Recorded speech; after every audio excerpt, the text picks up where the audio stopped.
One two one two one two one two one two one two one two one two one two one two one two unos dos tres cuatro. We are back. Big salute to everybody who's popping up on multiple platforms. Big salute to all the people who are popping up on the gram right now. Big salute to y'all who are popping up on the YouTube right now. Make sure to hit that like. Make sure to hit that subscribe. Leave your comments below. All that good YouTube stuff. They're saying that they can't hear me. That's a lie. That's a lie. If you see me over here, I am on YouTube right now, youtube.com/welovehiphop network. All right. Let me see. Let me put this in here. YouTube live. Let's do that. Bong. All right. For the trolls who say they can't hear me. I got a list of topics that I want to get to. I'm going to pin that comment right there. Big salute to anybody who's popping up on the chat right now. Comment gang strong. Let me pull up my list of topics, and I have an exclusive interview / panel that we're going to be doing today. So let's go into it. We're going to go over the Grammy Awards, the Kendrick Lamar wins, the sweep that he did. I have a conspiracy, obviously. Hold on. Can't be saying the word conspiracy and not giving the sound effects. For the people who are on Instagram, you're not going to be able to hear these sound effects, but they're there. Okay, I got a conspiracy when it comes to that, as far as the whole Grammy sweep and then just the way that everybody was acting all in alignment when everything was happening that night. What else do I have here? Drake in Australia. We're definitely going to get into the Drake Australia tour. DJ Khaled, the DJ Khaled story that I wasn't expecting. I wrote that down at the last minute today. Kanye West and the AI travels and the different things that he's been doing, the different ventures that he's been doing with AI. Also, big salute to Quentin Miller. I got an interview coming with him real soon. Maybe some of the stuff that he's explained to me in that interview can coincide with the use of Kanye West's AI. Also, Mr. Wallahi Arrested. We're going to get into that. BC rapper Certi has been released. Okay, for all my people who know about that BC drill scene. We're also going to get into the Rick Ross and Big Meech versus 50 Cent drama that's been going on. Might get into the Marcus Jordon stuff. Also, the tariff freeze and the different things that entail in the whole tariff freeze and the list of all the different products that are American products that we need to go over. Also, I want to give a big salute to the gods and the earths. Peace to the gods and the earths. We're going to be having them on this live stream, maybe in about an hour or so after we start this and we get through a couple of these news stories. I'm going to be having a few gentlemen representing the 5% nation of the gods and the earth to have a panel with us over here and educate myself and the people on what goes on with the whole 5% nation. Okay, I had a rant a few days ago about Lord Jamar and some choice words about fake 5%ers that really caused this conversation.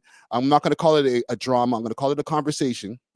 All right, and we're going to be able to get to do the knowledge on this live stream today. So lock in. For my people on Instagram, pull up. We're on YouTube right now, youtube.com/welovehiphop network. Let's get it popping. Let's get it popping. Let's get it popping. Yeah, salute to everybody out there. We're going to be locking in for a while on this live stream here. So let me see who's out here. Juicy Hamburgers in the building. Dark Side is in the building. Christopher Davis in the building. Christopher Davis says Friday get impressed. Low-key, I did get pressed at first, but when it comes to the 5%ers, to the brothers out there, they're not here on some pressing type of ish. They ain't gonna holler at you and be like, yo, you better do something or else, brother. It ain't gonna happen like that. That's like an oxymoron. Like, you better say something or we gonna beat your ass. Not, they come in peace. You know what I'm saying? For when people who start off phone calls or start off greetings with peace, they're not gonna come with some violence. All right. So it wasn't that kind of person. Who else is in the building? Young Money is in the building. Peace Love is in the building. Peace Love says, OVO lawyer, Mr. Dread, earn your salary. I'm here, man. I made it. I'm here, yo. But listen, I'm objective, Rick, okay? There's a lot of different things that have been going on with this whole Drake and Kendrick thing, and a lot of people are trying to align Kendrick's wins with Drake's losses. We'll get into it.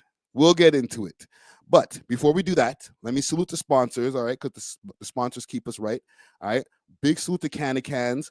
I'm going to give a quick read up on my people from Candy Cans. Just give me a quick second. Okay, here we go. Discover Candy Cans, where quality meets innovation with over 24 premium strains, each carefully sealed in our signature cans for maximum freshness. Let me find one of the cans over here. Bong. See it there? All right. We're redefining the cannabis experience. Trusted Canada-wide for consistency and reliability. We deliver the product you deserve. Elevate your expectations and explore the difference with Candy Cans. All right. You can hit them up on their Instagram page. That's CandyCans_Canada1. You could also find them on the Diamond Club page, Diamond Club_Ontario or Diamond Club_Canada 2.0. All right. Big salute to the brother over there and the sponsors. If you want some of that Blemas, okay, you got to hit up Steamin' Hot Grabber. Steamin' Hot Grabber got some of the hottest, actually the hottest grabber in Toronto. All right. Hit them up on their Instagram page if you want delivery all over the GTA. That's Steamin' Hot Grabber. You could also use the code welovehiphop and get yourself a discount. Also with the Candy Cans that I mentioned before, get yourself a discount with the code welovehiphop. Last but not least, big salute to Only Loud for all my people in the Ottawa area, also in the people in the GTA. If you want some of the loudest loud, they got a bunch of different legacy blends as well as their own fire blend. You got to hit up Only Loud. Okay, they got delivery, like I said, across Canada as well. Hit them up on their Instagram page, Only Loud Canada. You could also find them on Snapchat, onlyloud.ca. I want to give you guys a quick announcement as far as shows. And then we're going to get into our shit. Yeah,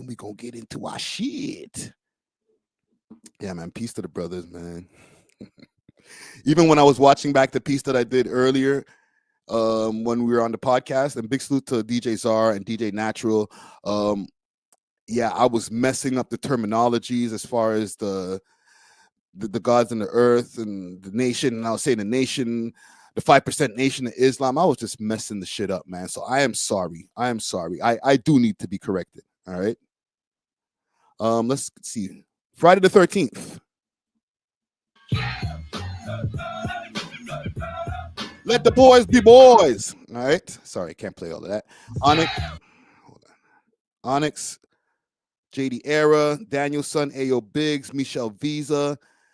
It's going to be Onyx and Lords of the Underground. All right. It's going to be over at Lee's Palace, 529 Bloor Street. I'll pull up the flyer.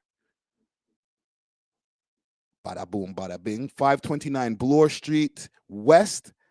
It's going to be a dope show on the wheels of steel. DJ Law. And your boy, Friday Ricky Dread, on the mic, hosting that evening. Let me see what Onyx is saying. What up, Feb 13th? T. Dot. At Lee's Palace, word up. We in the building. You know what I'm saying? Shout to JD Era. A.O. Biggs. Yo, what up? 100 Mad in the building. Yeah. Let's go. All right. So make sure to be there or be square. Big salute to Roadman Entertainment. All right, ladies and gentlemen, let's get into what we got to get into today. And big salute to all of y'all for popping out. It's still a conservative crowd here. Make sure to share this around so that we can get this out to the algorithm and smash that like. Okay, so what do we got first? Let's get into this Kendrick Lamar stuff. I got a bunch of links that we can get into as far as this Kendrick Lamar winning the Grammys that night. Jeez, the man cleaned up. He cleaned up. So what do I have here as my first link?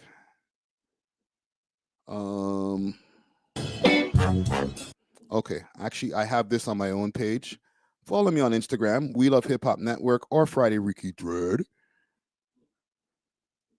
So let's go to DJ Mustard accepting the awards that night.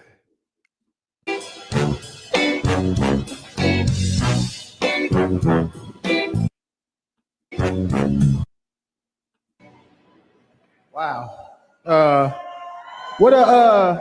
I would like to say, man, Kendrick Lamar, man, one of the greatest artists of all time, and especially being from the West Coast. And he performed his ass off on that song, didn't he? Shout out to PG Lane, God, 10 Summers, my whole team, Kendrick Lamar, everybody at TDE, and God. Thank you to Recording Academy too.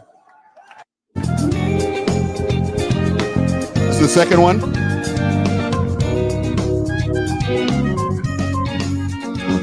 This is the second time around.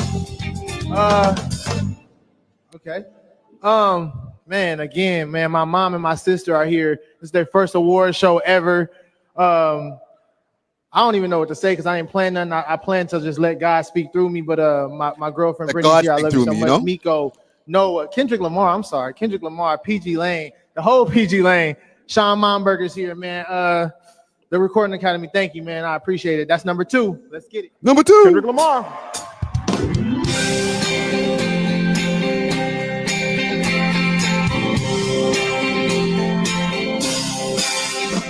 The third time you look kind of over it.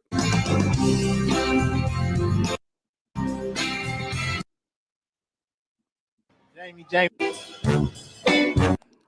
All right, so Mustard was there for the first 3 awards. Was he there for 3 or 4 awards?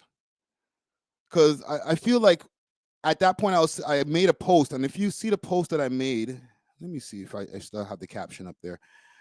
In my caption, I said Kendrick sends Mustard out to accept his 3 Grammys tonight. Thoughts?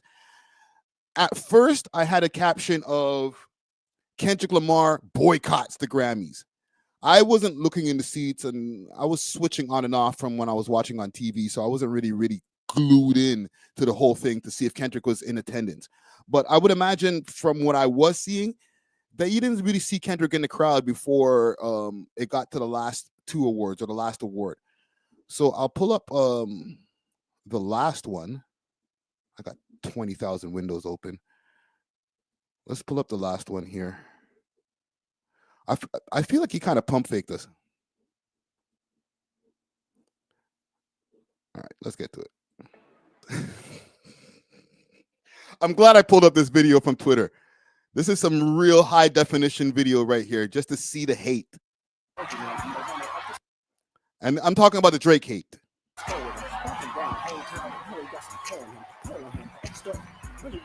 Look at Beyonce. Hey. Watch Blue. Watch Blue Ivy over here. Word for word, Blue. Say it ain't so. He likes it. Just make sure you have your yeah. Watch Taylor. Bring that again. Hey. Why is this nigga taking so long to get to the front, B? Big Chill says it looks like a Diddy party. Facts.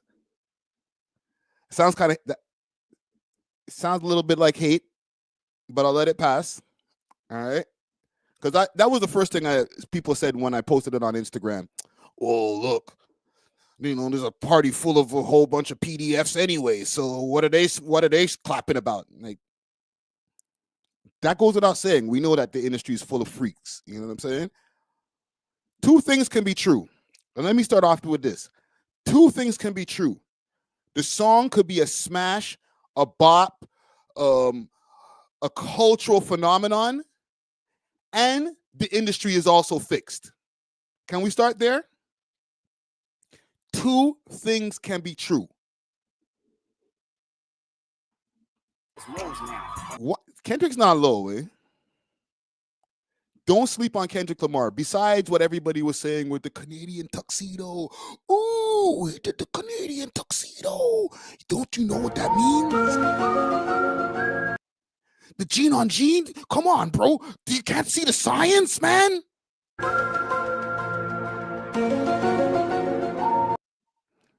That wasn't the part that he was being slick about. This nigga took 20 seconds. I won't even say years. He'll take 20 seconds. Just the amount of time that it takes to get to I'll show you. I can show you better than I can tell you. Why you trolling like a ain't you tired? As soon as he put the award in his hands, take Listen to it as if we were syncing a song or syncing a music video. All my video editors out there, if you were syncing up a music video, think about it that way.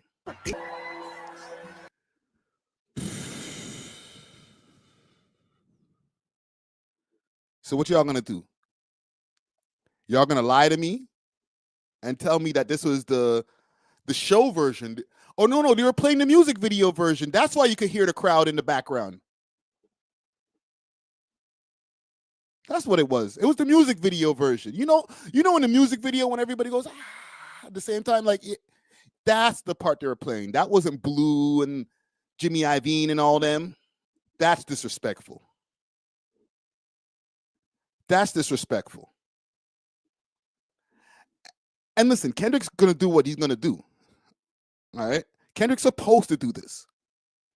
But when we start getting the industry pile-on, holy. Drake, what do you do to these niggas that they all hate you unilaterally? They all hate you, fam. That's crazy.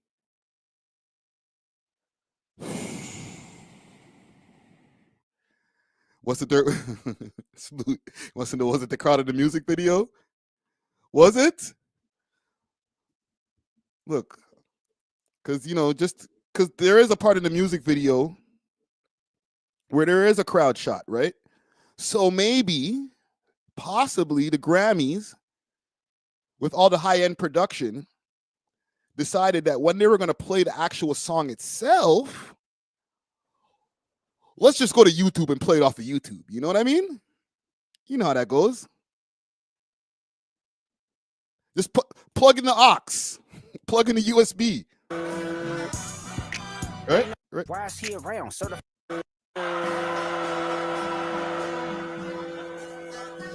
That's the part that they were playing with the whole audience, right? Watch them. They not like us. They not like us. They not like us. Hold on, it's not whitelisted anymore. It's not whitelisted anymore. I'm just saying.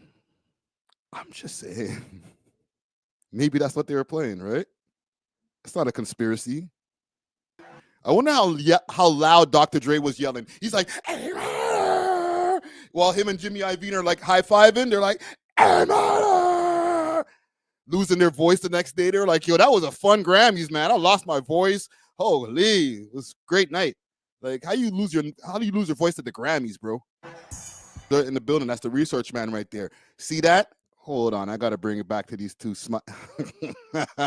Look at that. I can see all 52 or 53, whatever teeth, right, all the way to the back. It's like, got him. We did it, Dre. And listen, I will reiterate. Two things can be true. The song could be unilaterally loved. The song's amazing. It's not his best song out of all of Kendrick's songs, but the song's a bop. All right, it gets a party started. Salute to Mustard on the beat. Mustard on the beat, ho. That's shit is fire. And the industry is also conspiring against Drake. I'm sorry. You guys want me to have an anti-Drake take here? I'm sorry. I'm not being biased. I'm just calling it how I see it. The industry hates Drake, and the song is good. Both things can be true. Can we do that? Can we be objective today, or does it have to be either Kendrick love or Drake love, or Kendrick hate or Drake hate? Like, can we be objective? And I'm not even talking to the Drake fans. For the most part, on this channel, anybody who's a Drake fan, they don't really dislike the videos and do all that kind of weird shit. It's y'all super K-bots who are not even Kendrick fans for real. You're just Drake haters. I can't lie, man. Y'all ready for me to hate on this nigga? It's hard to hate on this nigga. He's just up there talking real shit. Obviously, people are going to be like, yo, he's an industry darling. Look at him. Kendrick just opened his mouth. Somebody go hand him a Grammy right now. Like, I get it. But he got up there. He handled his speech with humility. We all know that he hates Drake, but he didn't make the moment about Drake. So I'm not mad at his speech. All right, I'm gonna let him finish. I'm gonna let you finish. But you know, Beyonce had no. I'm gonna let him finish. But I'm not here to hate on this nigga. He played everything how he wanted or how he was supposed to play in the battle. He came out on top, pause. And he's doing his victory lap, as anybody should if you win a battle, especially a battle of this proportion. All right. So let's not jump on the thing and be like, oh, well, the only reason he won is because of Drake. Well, listen, obviously for the song is against Drake. Right? So Captain Obvious and the rest of the gang saying, well, you know, he wouldn't have won for that song if it wasn't for Drake. Duh. But it's not like he doesn't have accolades and is not a Grammy award-winning artist. He wins Grammys. You know what I'm saying? People like his music. It didn't just happen now because he started dissing Drake last year. All right, so let's do that. Let's stop making the narrative that the only reason that Kendrick has ever even been considered for a Grammy is because Aubrey Drake Graham is alive. Like that's just cap. That's disingenuous, to be honest. And I know y'all ain't like that. All right. Everybody, I see somebody in the comments saying, yo, the Drake stans are hurting so bad. That's if you're a stan. That is facts. If you're a stan of Drake, then you're like, oh my God, I can't believe this. This is the worst day in the universe. But if you're just a fan of music and moments, then you're going to say, yo, this is dope for Kendrick. This is dope for hip hop. All right. If Kendrick Lamar was able to win an award for a diss song, even if it's against our guy, if he's able to win an award for a diss song, then what does that bring for the future of hip hop? A lyrical bop got nominated and swept in the Grammys. So all you other people who are complaining about, oh, well, the music game, it's so trash. You know, lyricism is dead. I don't even know how these YNs listen to this crap. Well, there you go. Maybe there's hope for the future. Both things can be true, though. They are conspiring against Drake at the same time. All right. Let's see if I can find the other speech. Let's see if I could find the other speech. Un momento. Because I want to pull up the one with Diana Ross.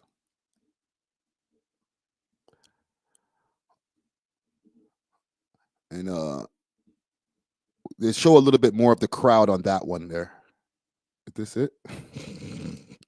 Yo, every time I see Taylor getting that bop on, holy. Where the hell is this shit? Give me a second, gang. I'll pull it up. It's probably on Academics' page. 1 second. Let's go to Instagram. And stay tuned. In about an hour, I'm going to be sending out a link to my brothers. Big salute to Born King. Big salute to Inf Mega. We're going to be tapping in, getting this conversation going because, jeez, I got myself in some hot water. I got myself out of hot water and then right back into some hot water. These guys just reposting on this page now? What the hell is this? Damn, this nigga hasn't posted on that page in that long? Whoa. Academic said he's about to stream today, too, for like 6 hours. So we'll see what's going in with that. But we got our own shit to attend to. Un momento. I'll find it. These niggas is slacking on the post right now. Jesus Christ. Let's do this. I'll find it, gang. This guy got mad pages. Here we go. There's a lot going on in news. Oh, watch this Kai Cenat shit. Oh, right here.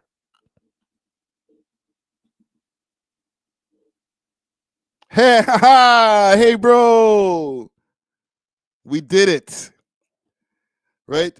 The person that they call Drake's baby daddy, Lucian Grange. Do I need to show you that again?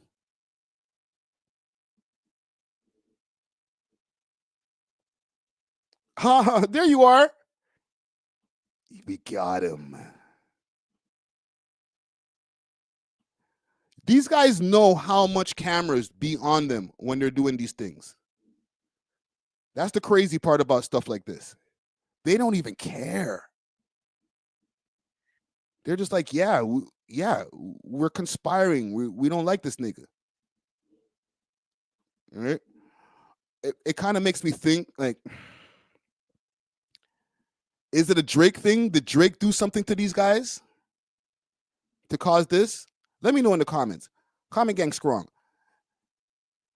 Because you know when everybody's mad at one person, a lot of times we got to come to the conclusion that it might be that guy, the guy that everybody got a problem with. All right? Drop Science Podcast says the channel should be called We Love Drake. I don't know how. Like, yeah, I messed with Drake heavy.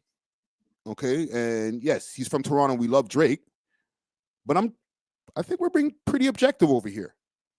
If everybody in the room got a problem with one dude, it can't be everybody else in the room. Respectfully.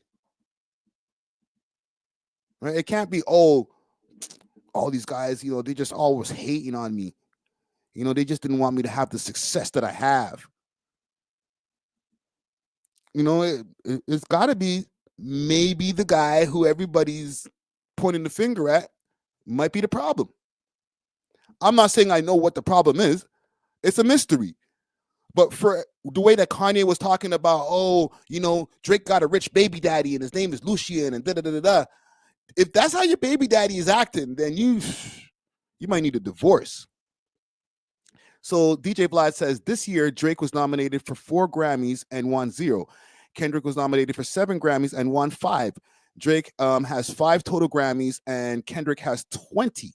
Drake is the second most streamed artist on Spotify after Taylor Swift.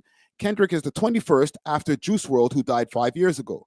It's fair to say that the Grammy committee likes Kendrick way more than Drake. The people worldwide like Drake way more than Kendrick. Is this a fair take from DJ Vlad? Because I am mad at this take right here.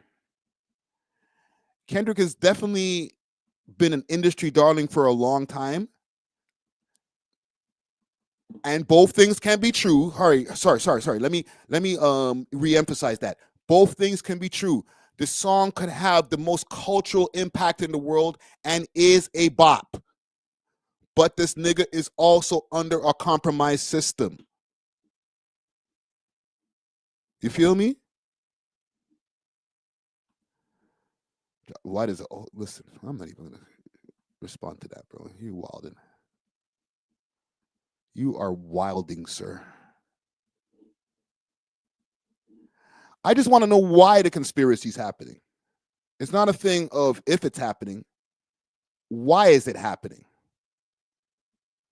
What did this nigga do to piss these guys off all at the same time? Right? Or is Drake actually the victim? What do y'all think? Let me read some of these comments here. Drake, hold on, let me see what this says here. And this is from Jan C. Drake is the one fun uncle away, always makes everyone laugh, but everyone knows not to leave him. Yo, stop this. I need to vet these comments before I read them, man. That's crazy. What's the dirt says? Yeah, he's smart. He out-strategized Drake by a landslide. It's a battle. He deserves the accolades. Yes, he deserves every award that he got that night. Okay. But with the song in question, if it was a song about anything else and he got 5 awards for it, it would have been like, yo, that's you, bro. That's you did your big one. And he still did. But the song is the song from the battle. So for the people who are the Drake stans who are like, yo, Drake is partially responsible for that, You guys have an argument too. All right. Kenzie J says, if anything, Drake's been making Toronto rappers stand in the shadow. Even they starting to rap more.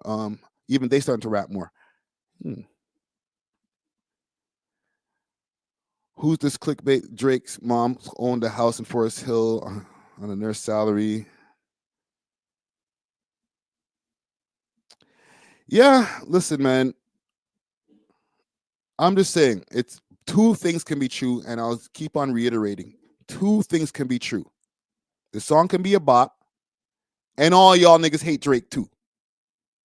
Everybody in that whole arena or whatever that they had that shit the other night could all have a gripe with this guy for different reasons, or maybe the same reasons. It is what it is. Right? Kanye spoke on it as well. You and Drake have had a long-standing beef and battle for years. Yeah. Now Drake is at odds with another Gemini, Kendrick Lamar. Yeah.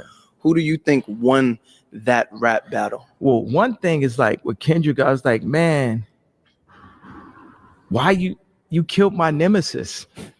Where's the movies if it ain't no Drake? Yeah. For me, it's like, or at least took him down for a little bit. You know, superhero films, like maybe it's like one of the characters, Wolverine or something, just goes away for a couple films and stuff. I'm like, damn, man, it's like, it was really challenging for me to make Father Stretch My Hands and different things and make it work. Yeah. You know, like top 5 song ever created in life. Hold on, I gotta address this comment here.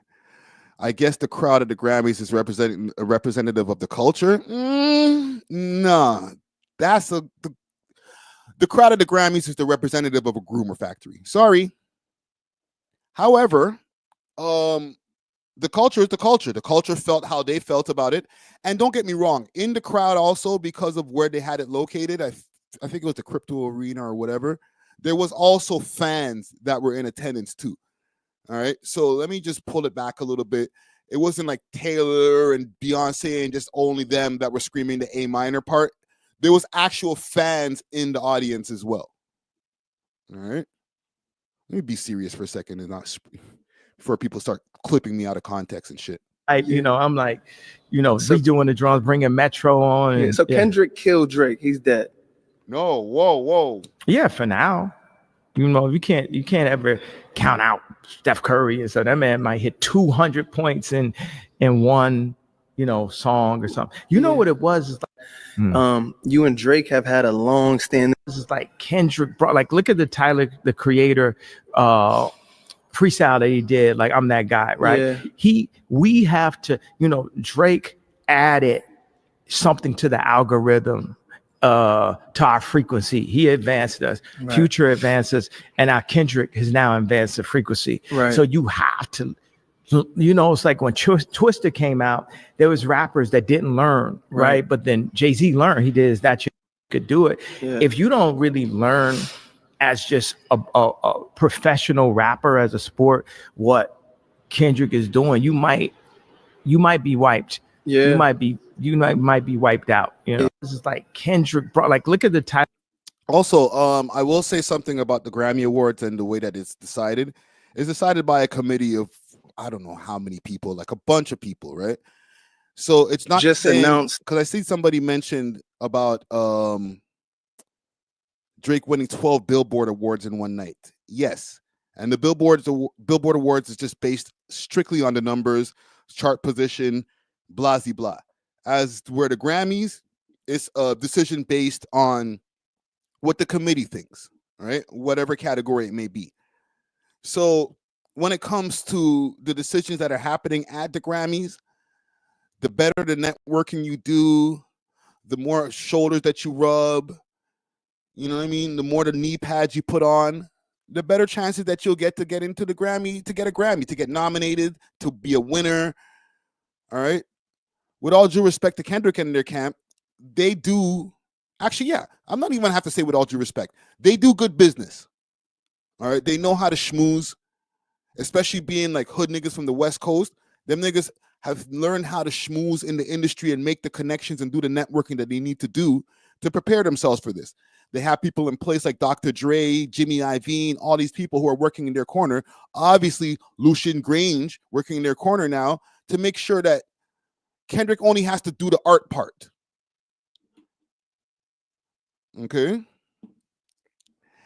Another thing also when it comes to the Grammys and people making that comparison of Drake and the amount of Grammys that Drake has compared to the amount of Grammys that Kendrick has, can y'all stop being disingenuous, please? Okay, because we also have to remember that Drake boycotted the Grammys years ago. So when he was not boycotting the Grammys and he won his first set of Grammys in his early career, cool. Then after that, when he started realizing the same things that The Weeknd was realizing, who just returned to the Grammys now, he started boycotting them. He started not submitting his music to the Grammys for consideration. So when people are like, oh, look how much Grammys this nigga Kendrick got 5 Grammys in one night. You ain't got 5. You got 5 Grammys your whole life. Well, yeah, that kind of happens when I don't submit. See how that works? I don't submit a Grammy. Guess what? You didn't win one. It's very simple math. So, I don't know whose side I'm defending. I'm not defending anybody's side on this, okay? I'll reiterate, both things can be true. Kendrick did his thing last year, and this year is his. Remember, the Super Bowl's this weekend. But the industry has also conspired to bring him up because of their hate for Drake. That's just my take on it, man. Let's see what we got here for comments before we move on, and then we are moving on. Drake is above all the PDF clowns. Drake is an industry plant and an actor. That's been the running narrative forever. Friday got to give credit where it's due to Kendrick Lamar. Yeah. Why wouldn't I? That would make me a hater. And then, listen, I don't like what's being said on the song, but I like music. I like rap music. So I'm not going to listen to the song and be like, oh, that song's trash. When I hear niggas in Toronto do that shit, I understand the loyalty and the patriotism and all those different types of things. I get it. All right. And I'm that too. All right. I'm down. I like Drake. But I'm not going to act like I don't got ears. The song's a bop. I'm not going to be out here screaming out the A minor parts and all that other stupid shit. But I'm not going to act like, oh, when I hear the beat, that like, I have an involuntary movement in my body, like, oh, shit. Mustard on the beat. Stop. No, I'm not going to stop myself. It's not like I'm listening to R. Kelly or some shit. I'm just listening to some good hip hop, and it just happens to be dissing a nigga. You know what I'm saying? Like, tomorrow, if Drake has a bop where he's desecrating next man on a tune, and it's a bop, I'm gonna bop to that too. This is how life works, gang. So yeah, let's move on. Let us move on. Big salute to V First in the building. We got a lot of people in the building. Holy. All right. Let's get to just, we'll put all of our Drake and Drake stuff all into one segment. Drake is in Australia. He's down under. Let's see what we can pull up from the Australia trip here. I should go over to my shorts because I posted one on my shorts. I can't lie. Drake looks kind of pissed, bro. I know the shows are probably doing great over there in Australia. It's probably packed out.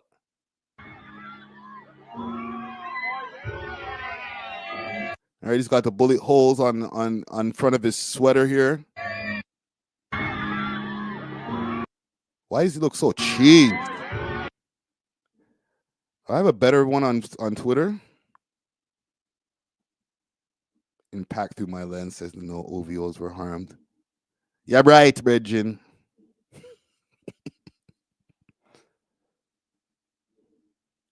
All right. He suffered enough, guys. Stop. Get off of him. Imagine. Come on, guys. Stop it, man. Leave him alone already.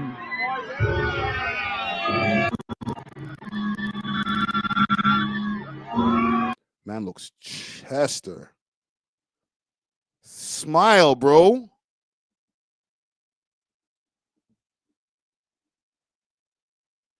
What y'all do to the boy, man? Yo.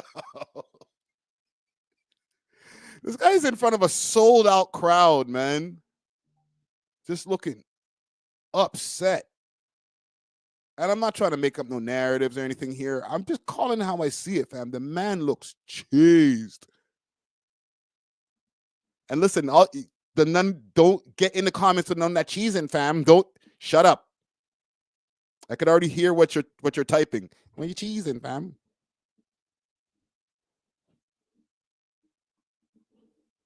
Holy. I'm not gonna say get up.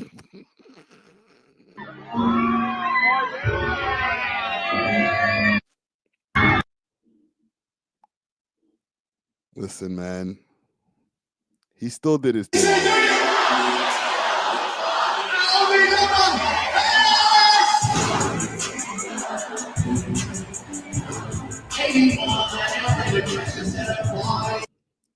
Does this look like Drake is hurting right now?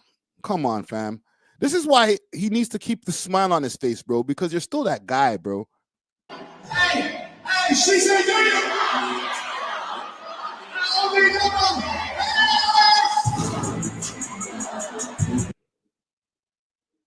Come on, fam.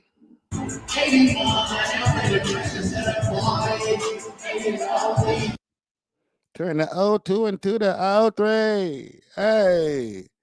Y'all act like you don't like that shit. Lie to me. I hope you enjoyed the show that we put together for you. I love you dearly. In case you didn't know what you were coming to tonight. Hold on. What's that? Why do you guys keep on giving me content, man? What the hell?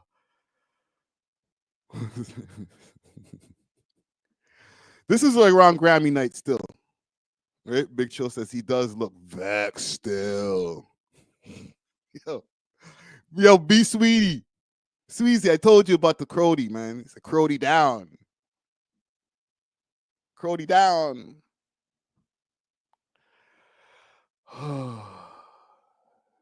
Sigma says that's a sick ass sweater idea. Somebody said something about man lost weight. Yo.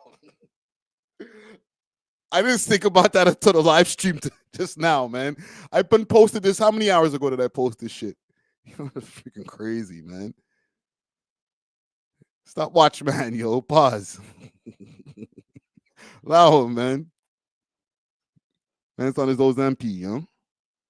7 hours ago, I posted this. I did not one time think about, yo, all I can see is the boots, to be honest. I'm like, are these those boots there? They're like Super Mario boots. They look crazy. But he's got like the fur version. Hold on, I'll show you what I'm looking at. These things right here. Let's go to images. Is this what we're talking about? These?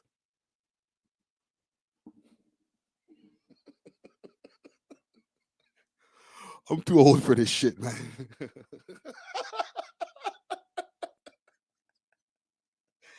I just don't understand it. Maybe it's just I'm too old, man. I can't understand the fashion these days, man. Okay? I've aged out of fashion. I've officially aged out of fashion. If you ever see me wearing something like this, be like, old man, go dress your age. Dress age appropriate, old man. All right? I officially do not understand. I don't get it. All right? I'm fine. I don't get it. I don't get it. Y'all, yo, you don't get it, Friday. You're right. You're right. I don't get it. I don't understand a damn thing y'all are doing.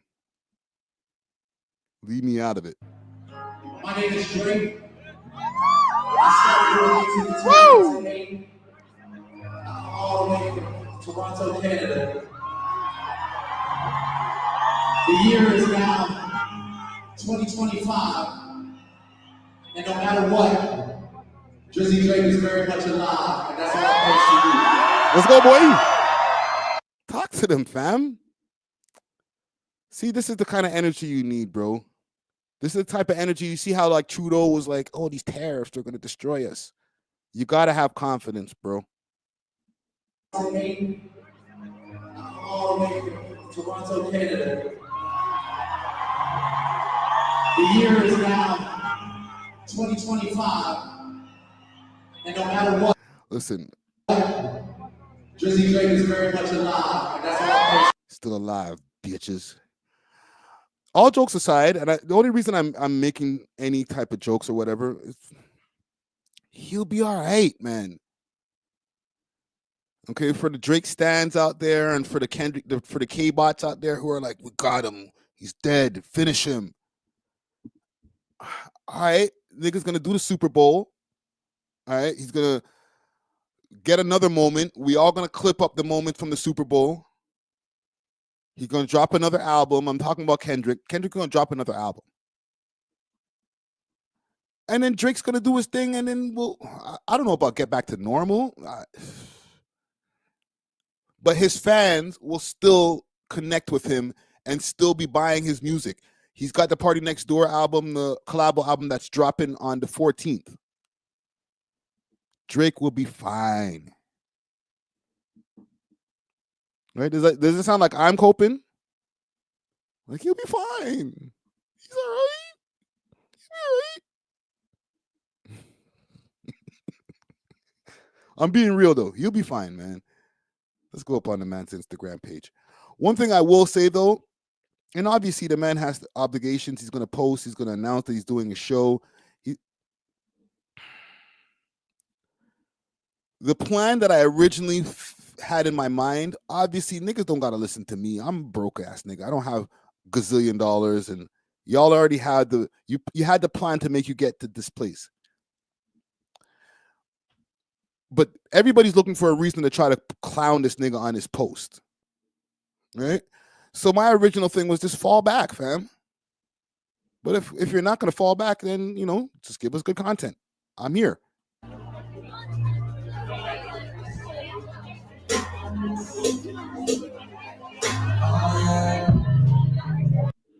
And just popping out at the bars and shit over there, bro.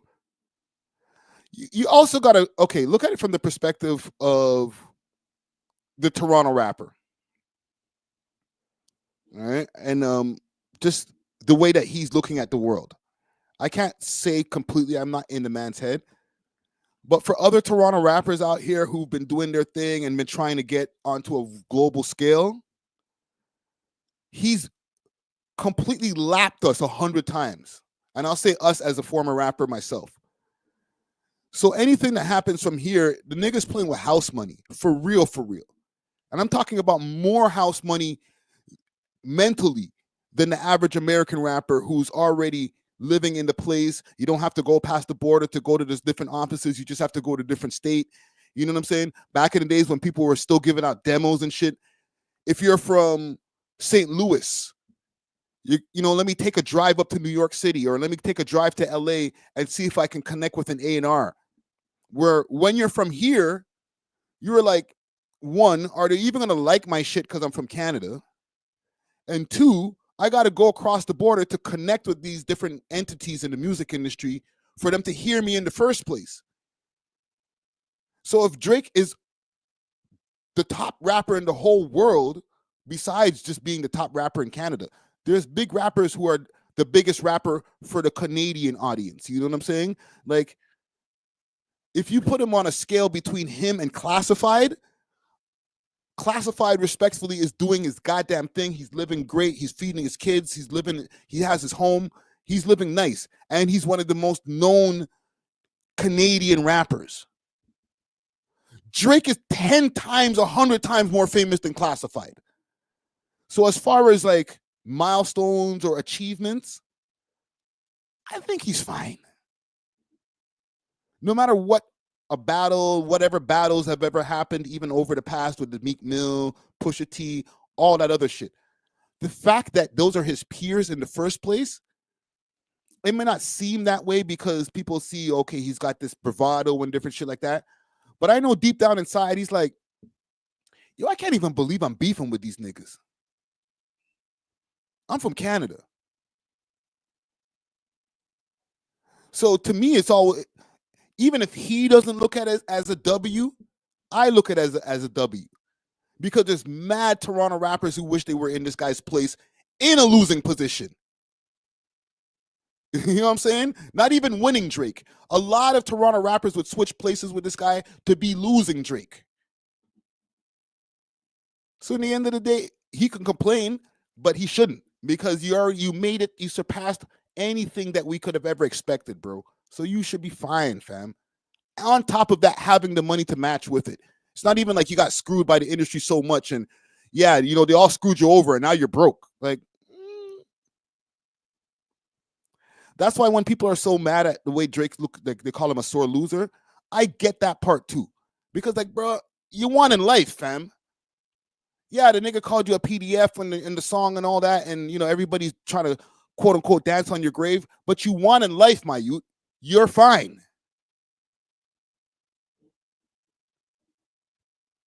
Yeah, man. That's all I gotta say on this whole right? Yolanda Richardson, American rappers will switch places with Drake. Yes. Maybe this is even a message to Drake himself too. If you are feeling like, yo, how could these guys do this to me, bro? Oh, man, why is the industry all got me like this?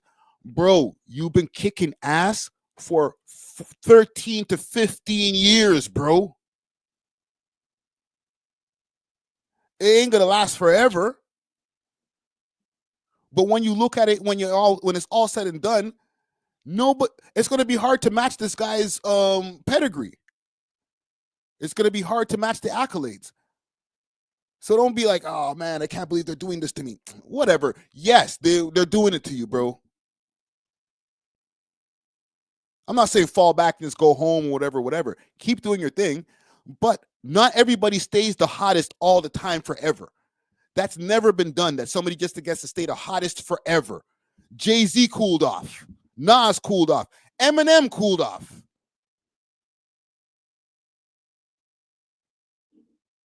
Okay? I'm not trying to push this nigga out the door or anything like that, but the nigga's almost 40 years old, bro. It's unprecedented that a nigga is going to go into his 40s and still be the top guy. No, bro, nobody does that. So what, this nigga special? Nah, bro. After a while, you just got to let go of that shit and let these niggas live, bro. If they want Kendrick to be the number one guy, fine, bro. You had it for 15 years. Don't even fight that shit. Right? AK Assassin says, who's harder than Drake right now? Numerically, he's still the top guy. So I wouldn't even be mad if I was this nigga. Just take the L and go. That's it. Not even take the L and go. Take the L and then, you know, all right, I'll be back. We got new shit whenever tomorrow. Kendrick what? Whatever. It is what it is, man. We'll leave that there. There's one more thing, and I got the brothers coming in the next 30 minutes. I might bring them in a little earlier, but I got a quick update from Khaled. DJ Khaled, we the best. DJ Khaled has been kind of hiding. We've covered DJ Khaled on this live stream multiple times now. All right. Every once in a while, we'll do a Khaled check. Khaled has been trying to stay away from niggas. We've been kind of wondering, what does Khaled have to say about this at a time? What does DJ Khaled have to say at a time like this? Right. He never spoke on the Palestine Israel thing. He stayed out of Drake and Kendrick's way when it came to this whole shit. He's like, what? Drake? What? Right? Nothing. And the last time we checked on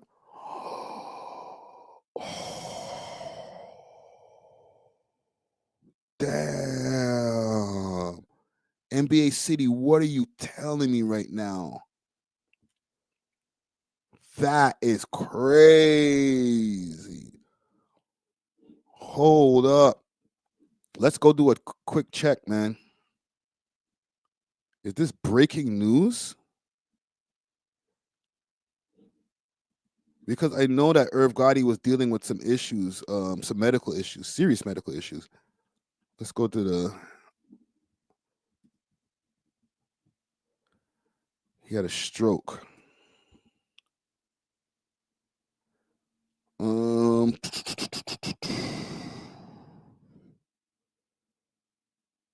He's on life support was the last thing that people reported.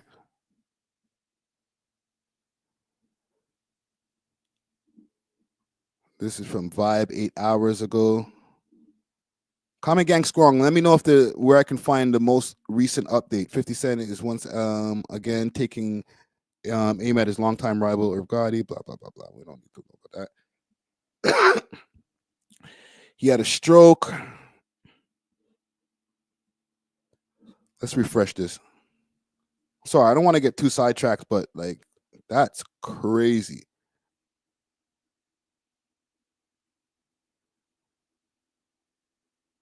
Six hours ago. Let me know, Comment Gang Strong, where I would be able to find a more recent post. Big salute to Burrow Sounds, aka DJ Zaw.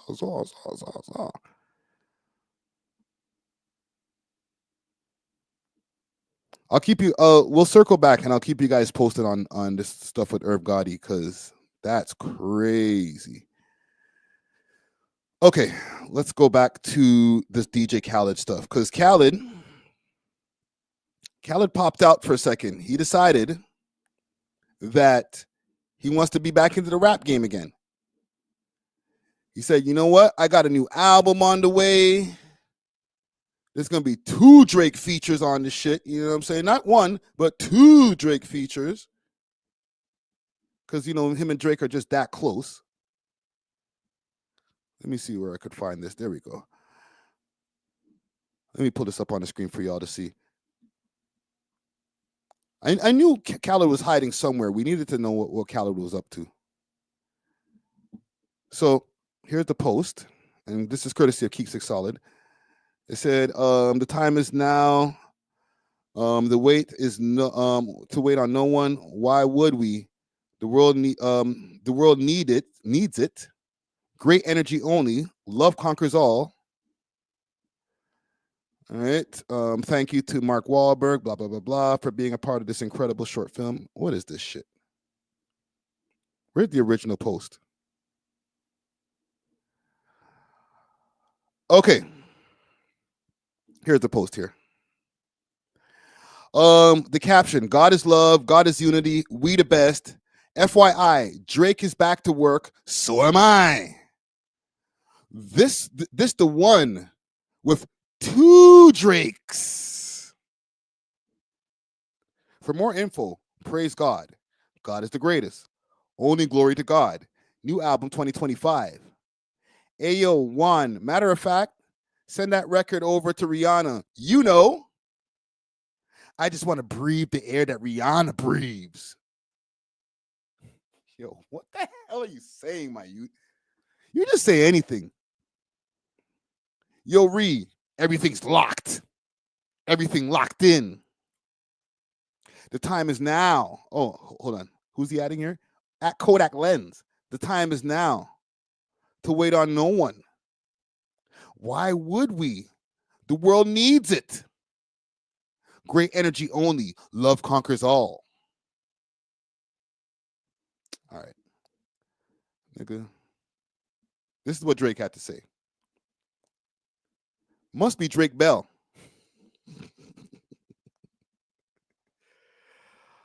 Oh, man.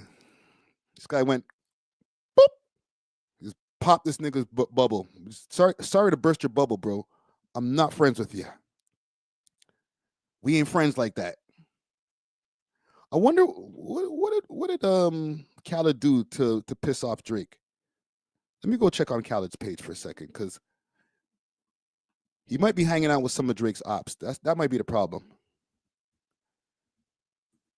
He also mentioned Rihanna in the same post as he mentioned Drake, so that doesn't help your Drake endorsement. He's posting this guy. Isn't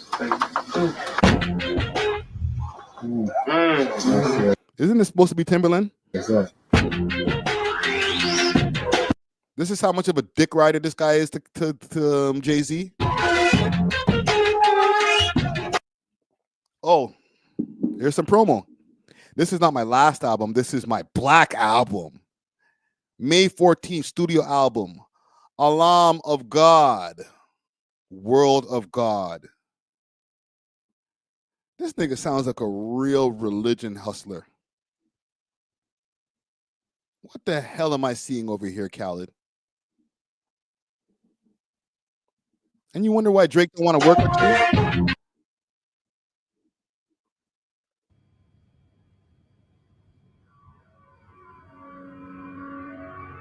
Still unbannable.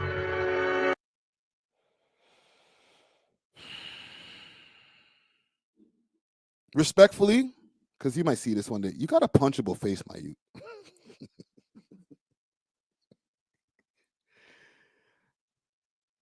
He just looks like he up to no good. Respectfully, I'll say that again, because like I don't know these niggas personally, bro. But like, bro, it's like a professional dick rider. Pause. This guy's got a Jordon deal, man. I'm hating.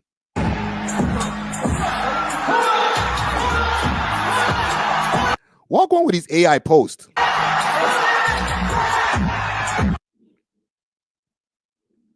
Khaled's acting like he just discovered ChatGPT. Enjoy the lives that they are enjoying. And today,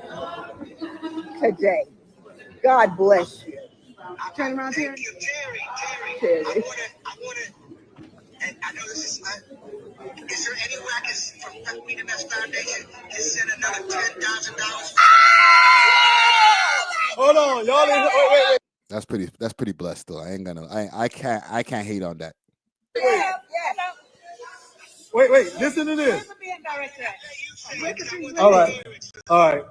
So, yeah, when you go through his post here, that whole thing that he was saying about Drake and we're gonna make the best album in the whole world, and Drake's my friend. Yeah. Unfortunately, he had to delete that post. Okay. Sorry, guys. He had to delete the post. Drake, which is probably because of the Drake comment. I ain't gonna lie. He was probably like had his chest bigged out. Oh, we got this. I got 2 Drake verses on the way. It's gonna be lit. And then Drake just jumped in his comments and said, "Yo, you gotta change that rollout, my nigga. I am not showing up to any of y'all shit. All right, I'm sticking with the man them. It's just me, Chubbs, Nico, 40, all of the man them. All of you other guys, go that away. I don't trust none of y'all niggas. As you shouldn't, bro. You know what I'm saying? Show your worth, King. Don't be whoring yourself out for all of these niggas in the industry. This is what got you into problems in the first place. You know what I'm saying? Messing with too much of these fake niggas. And now everybody's showing their true colors. Khaled, smartly enough, or, I don't know if smartly is a word, but, using his brain, this nigga didn't really jump out the window too crazy. I didn't see him with any Kendrick Lamar endorsements off of the Not Like Us shit. He just kind of stayed in his corner. You know what I'm saying? So I can't get mad at Khaled for taking a side because he didn't technically publicly take a side. Maybe there's something that we don't know behind the scenes, but he didn't publicly take a side when it came to this battle. So if Drake's mad about that, then maybe he needs to get over that part. But I don't know, man. I don't know, bro. Oh, yeah. This is why I need y'all, man. Common Gang Strong. NBA City said, is Khaled still cool with Ross, the boss? Yes, he is. This is what the problem is, bro. You got some weird friends. Why are they around? I'm not saying Ross did some weird shit, but that's your boy? The nigga who was calling me white boy? This guy right here? This from 7 days ago. Happy birthday, at Rich Forever. God did. You live a life and you love it. Keep inspiring and motivating because you the best. All right? So if you over there with my ops, I don't know if we could be friends, bro. Drake might have gave this nigga 2 verses and said, delete that shit, bro. Delete that shit off your hard drive. If you release even 2 bars from this shit, you see I'm already suing these guys for the Not Like Us, right? Go ahead. I dare you to release this shit.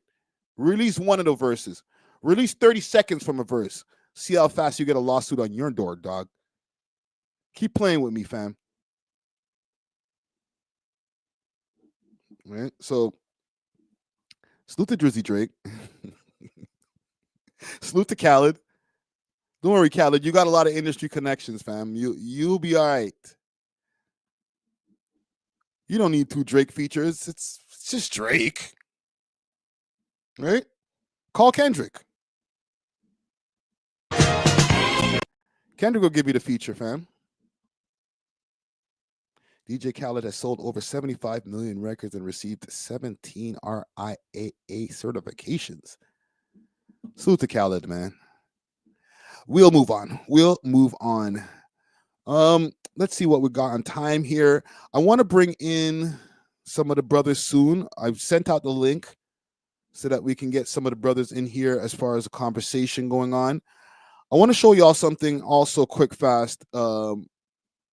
I'm going to go to do a quick break, but I'm going to give you guys some content for the break that's going to bring us into the next piece of content. Let's see. Let's pull up the channel here. And let's go over to the member section. Salute to the members. Everybody who's joined and have a membership to the channel. That gives you early previews to content. We drop the episodes, like our group episodes, every Monday morning. However, if you're a member, Monday evening at 6 p.m. But if you're a member, you get that sometimes early, like Sunday afternoon. I got that shit uploaded, depending on how quickly I can get it edited. What I will show you, I have a few interviews loaded up in the vault right now. I did an interview with a 15-year-old race car driver. He's actually won the Honda Indy. His name is Mayor Dionarine. Also, I got an interview with Quentin Miller, and I got the 100 Watts interview that is on the way tomorrow. I'm going to play y'all a clip from Quentin Miller, and I'll be right back. Everybody, I love what they contributed to the game, so it's like I don't even want to feel no ways, you know what I'm saying? Like, I don't even want that shit.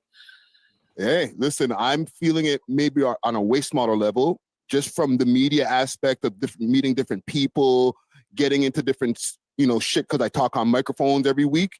Mm-hmm. Sometimes it's like, I don't know, you probably are a victim of this, or I don't even want to use the word victim, but the meeting your heroes. Do you ever think about that word, never meet your heroes, or that term, ever meet your heroes sometimes? Absolutely. I mean, yeah, of course I did. Yeah, because it's like, sorry, you go. No, I was just saying it crossed my mind before. Yeah, because like you get to meet so many people that once upon a time were probably just in your earbuds, dog.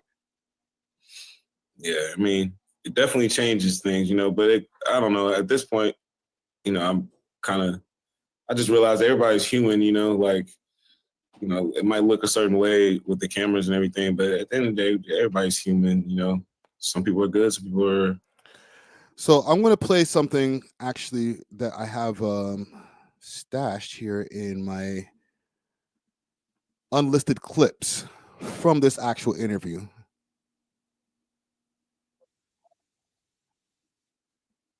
And we're going to stay on the Quentin Miller vibes here, because I'm going to be asking you guys a question in accordance to this on AI.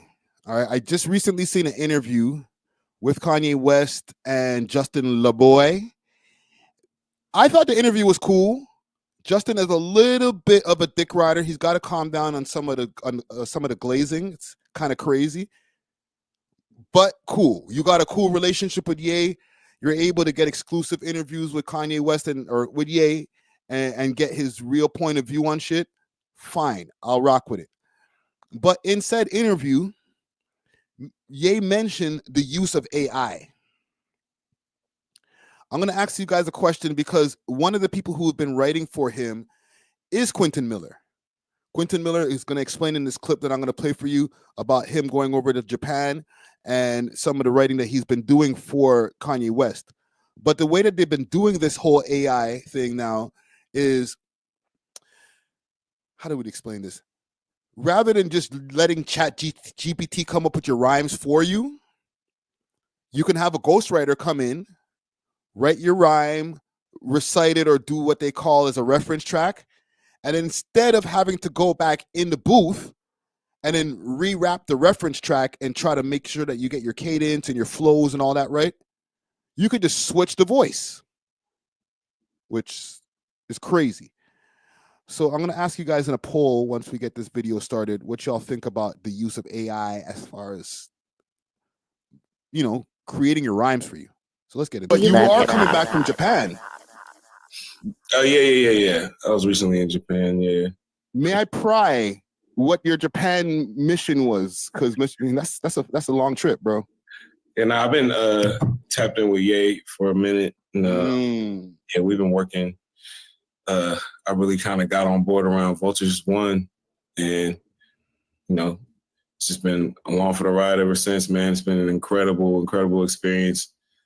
Like, you know, to get to work with the greatest artists, if not one of the greatest artists of all time, you know what I'm saying? Like, you know, it's been an incredible experience. Dude, that's huge, right? Like working with Kanye, I need to know a couple of things. We need to unpack that for a quick second. One, how did that meeting come to par? And then what's it like being in a writing session with Kanye West for somebody who's like known to be very sporadic? You know what I mean? Yeah, the first person that introduced me to Ye actually was The Game, man. Shout out to The Game. Salute. Like on some random, we was at Chalice and he was in the other room. He was like, you ain't met Ye yet? And I was like, nah. He was like, man, come on. just walk me over there. It was just like that, just super quick. It was just like, hey, yo, you need to tap in.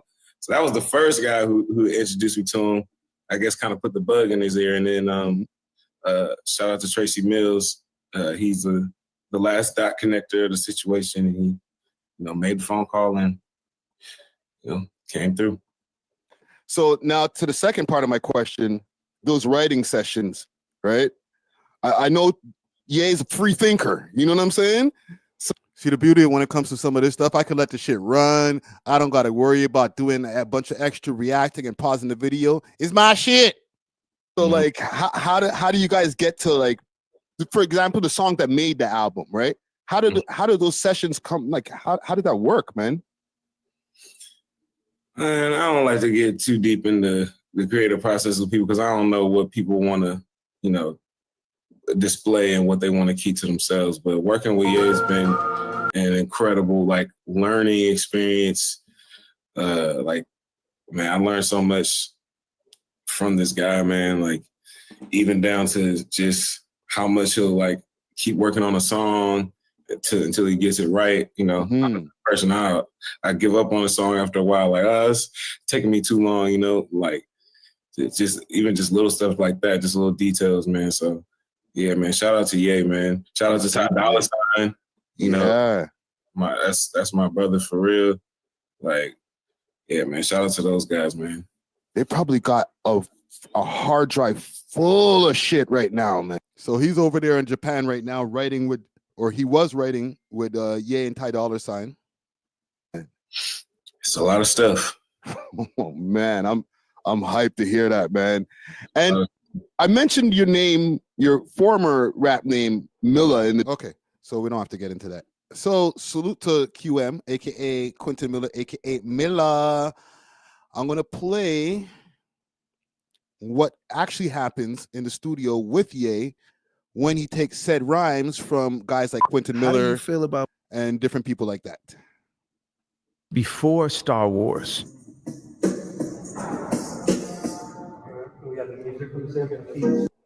Hold on. Let's go back a little bit.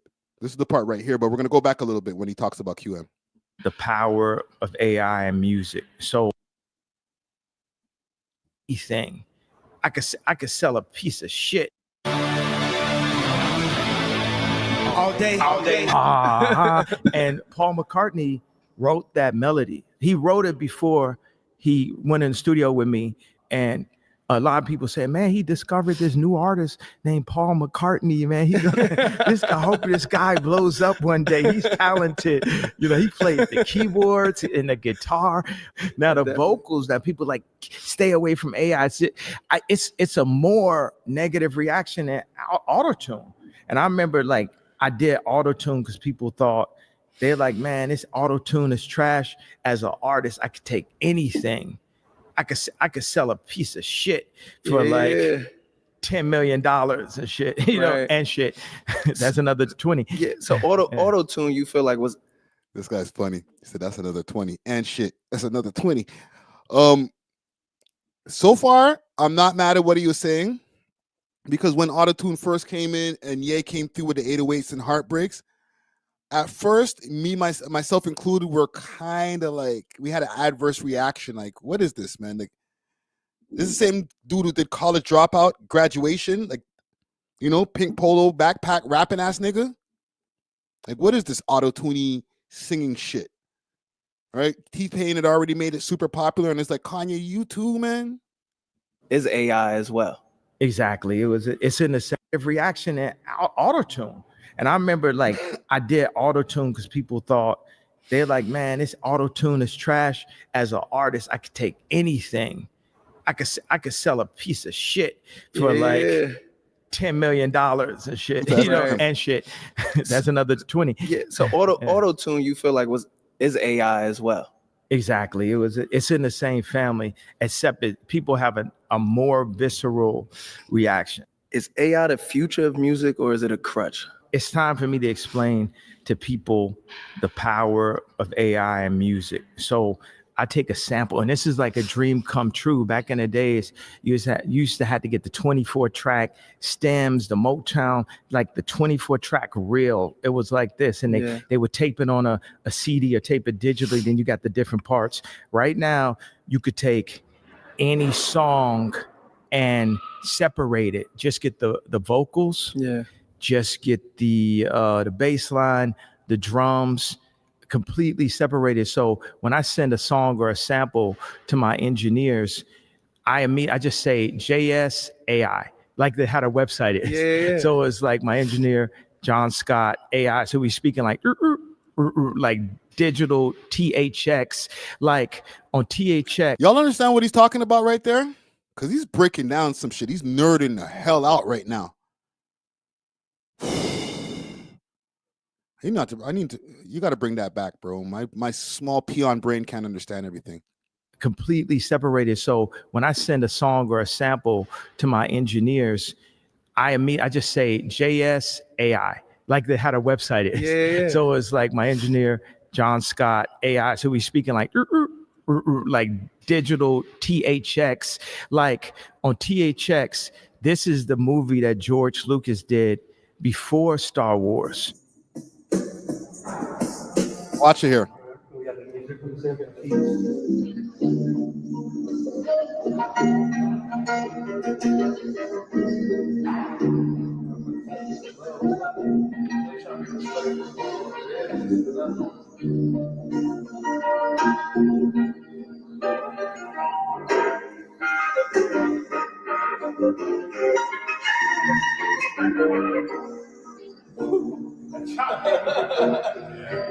So are they making the beat with AI too?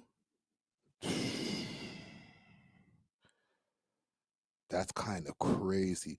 So, somebody did mention something here. Where's that comment? Mr. Ray Vaughn says that Beanie Siegel AI track actually sounded good. It has its uses, not totally against AI music. Yes. I'm glad that you mentioned that, because Beanie Siegel actually has been using AI. Okay, Beanie Siegel recently has been put out a song, and maybe we can find that before we continue this here. He put out a song, or I'll play this and then we'll find out. He put out a song where he got his voice back in the song. So this is actually a good use of AI for real, because Beanie Siegel lost his voice. Was it a gunshot wound that he lost his voice to, right? Something happened with his trachea or some shit like that. And from there, now you hear him when he talks, he's like, you. He's not the same Mac, bitch. I move packs and pounds. I bring back in a packs and pounds. Like, Beanie Siegel sounded like a, one of those old school gangsters. Like, let me say, huh? The ones that wear the trench coat with the fedora and stuff. Where you going, see? You put a banana in a tailpipe, see? Like one of those guys, but he in rap form. Beanie, Mac. I move backs and pounds and blocks and pounds. And you know what I'm saying? He had a very prominent voice when he was rapping. And then when that thing happened with him, it was like his voice went crackling down. You know what I'm saying? So when, AI does have its uses. All right. Let's continue this here with Ye. And I'm gonna be bringing in the brothers in a minute here to have a conversation, just to give you guys a quick update on the preview of what we got going on today. I'm gonna be bringing in the brothers from the 5% Nation of the Gods and the Earth, and we're gonna be having a conversation, educating myself as well as the audience on some of the recent content that I made about Lord Jamar and some of the wild stuff. But give me a minute and stay tuned. It's only for the master. And then last but not least, we got the vocals from that sample. Yes, Lord. Yeah, yeah. Yes, yeah.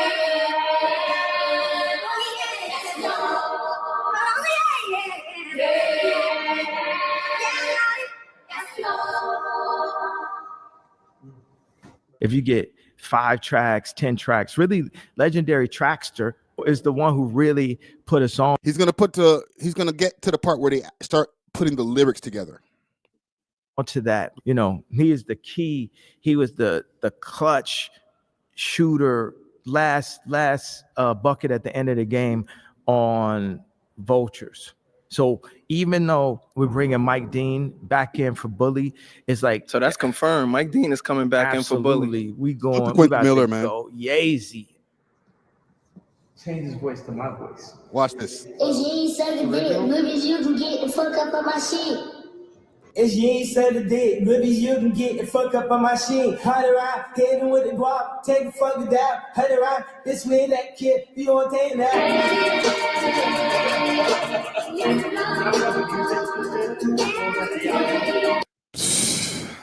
The bad part about it is that the shit sounds fire. It's actually irking me at the same time when I hear it, because I want good Kanye music, but do I want it coming in the form of AI?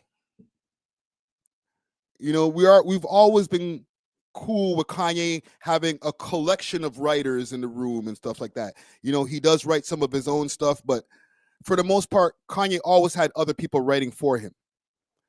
But now when we're getting to the point where we're not even having to use the reference track and then go back into the booth, maybe add some of your own flavor, change some of the lyrics up a little bit. Listen, I'm not pro ghostwriting in the end of the day as far as my hip hop purist part of me. But I also live in the real world. We're in the music industry. People are trying to crank out hits at a mile a minute, especially in these days and times and the speed that people are putting out music. But I don't know how comfortable I am. And, maybe I'm an old head. I don't know how comfortable I am with not even having to go and re-rap the verse. Like, what are we doing now? So music is just pressing buttons at this point. Y'all let me know in the comments below, for the repost as well as, for this right here. Are you cool with this? One in the chat if you're cool with this process now of getting your music. 2 in the chat if you ain't even trying to hear this shit. All right, let me know. One in the chat if you're really, really feeling this. You're gonna go tap into this new Kanye shit, knowing that they're just doing voice switchovers and the beats are being created. No NPCs anymore. None of that shit. It's just like all AI programming. Okay. One in the chat if you're cool with that. Two in the chat if it's like, get that shit out of her. Let me see what y'all are saying. NBA City's got one in the chat right here. McNasty's got a 2 in the chat. Juicy Hamburger says, hell nah. Listen, man, I feel you. I'm on some hell nah too, but like, I'm not going to be one of those ones who ain't going to go and figure out how to do all of that shit too. All right? Fuck around and find out that now all of a sudden podcasts are AI. They're already working on that shit. For all you know, all my takes for the last hour and change have all been AI created. You never know. But anywho, salute to Kanye West. Salute to Quentin Miller. Look out for that interview dropping next week, Thursday. And yeah, man, I guess salute to AI. Sure. But anyhow, we'll move on. Let me get this share screen off the screen. Okay, so gentlemen, ladies and gentlemen, I'm going to be bringing in some gentlemen right now to give us some knowledge, some explanations on some of the different things that I might have left out or just been super ignorant to. A couple of weeks ago now, I had a rant, or no, maybe about a week ago, I had a rant about Lord Jamar and the 5% Nation. A lot of the times, even when my apology, I was saying the 5% Nation of Islam and different things like that. Correction, okay, 5% Nation of the gods and the earths. Also, with the whole Lord Jamar thing, I still stand on Lord Jamar is just on some capping ass flat earther bullshit. Okay, but I did need to have some correcting when it came to the ways that I was ranting about the 5%. All right, so I'm gonna bring in some brothers right now. We're gonna have a conversation. I know a lot of y'all thinking like, oh, Friday, Matt's pressed you, and I was saying earlier, like, the way these gentlemen interact with people, they don't come through on some rah shit. You better do the knowledge or else, right? They come in peace. They start conversations with peace. So I want to bring in these gentlemen right here. Let's start this off right here. Boom, boom, boom. So I know Born King. Let me get a quick mic check from you, Born King. Let me get a mic check. Peace, Born King. Can you hear me? Mic check 1 2 1 2. Okay. Peace. So everybody introduce yourselves. Let the people know who you are and where you coming from. Okay, first and foremost, my name is Born King, Mathematics of Law. Like I said, Ricky Dre, you know me. We've known each other for years. Absolutely. I'm a representative of the 5% Nation of Gods and Earths in Toronto, Canada, and I've been a part of the nation for over 34 years. You know what I'm saying? So, that's what it is. I got my brothers El Supreme with me. I don't know, Born Truth is pulling up, and I got my brother Logic as well. Peace. So, okay, so let's get into the video from the other day and some of the discrepancies that y'all had as far as what I said. Right? And listen, feel free, don't hold back. If y'all are pissed, let me know if you're pissed. First and foremost, yeah, I was pissed because I'm like, I know you and you know me and you know I'm a 5%er. So I was like, first of all, to hear you say that you're a 5%, I was shocked. So that was kind of first and foremost. We've always heard brothers talk about, oh, brothers are Muslims, smoking and drinking, this, that, and the third or whatever. And we've always been people to address these things and let people know that we're not Muslims. So we're not Orthodox. We don't practice Orthodox Muslims. There are brothers that do smoke and drink, and there are also brothers that don't smoke and drink. So that was one thing.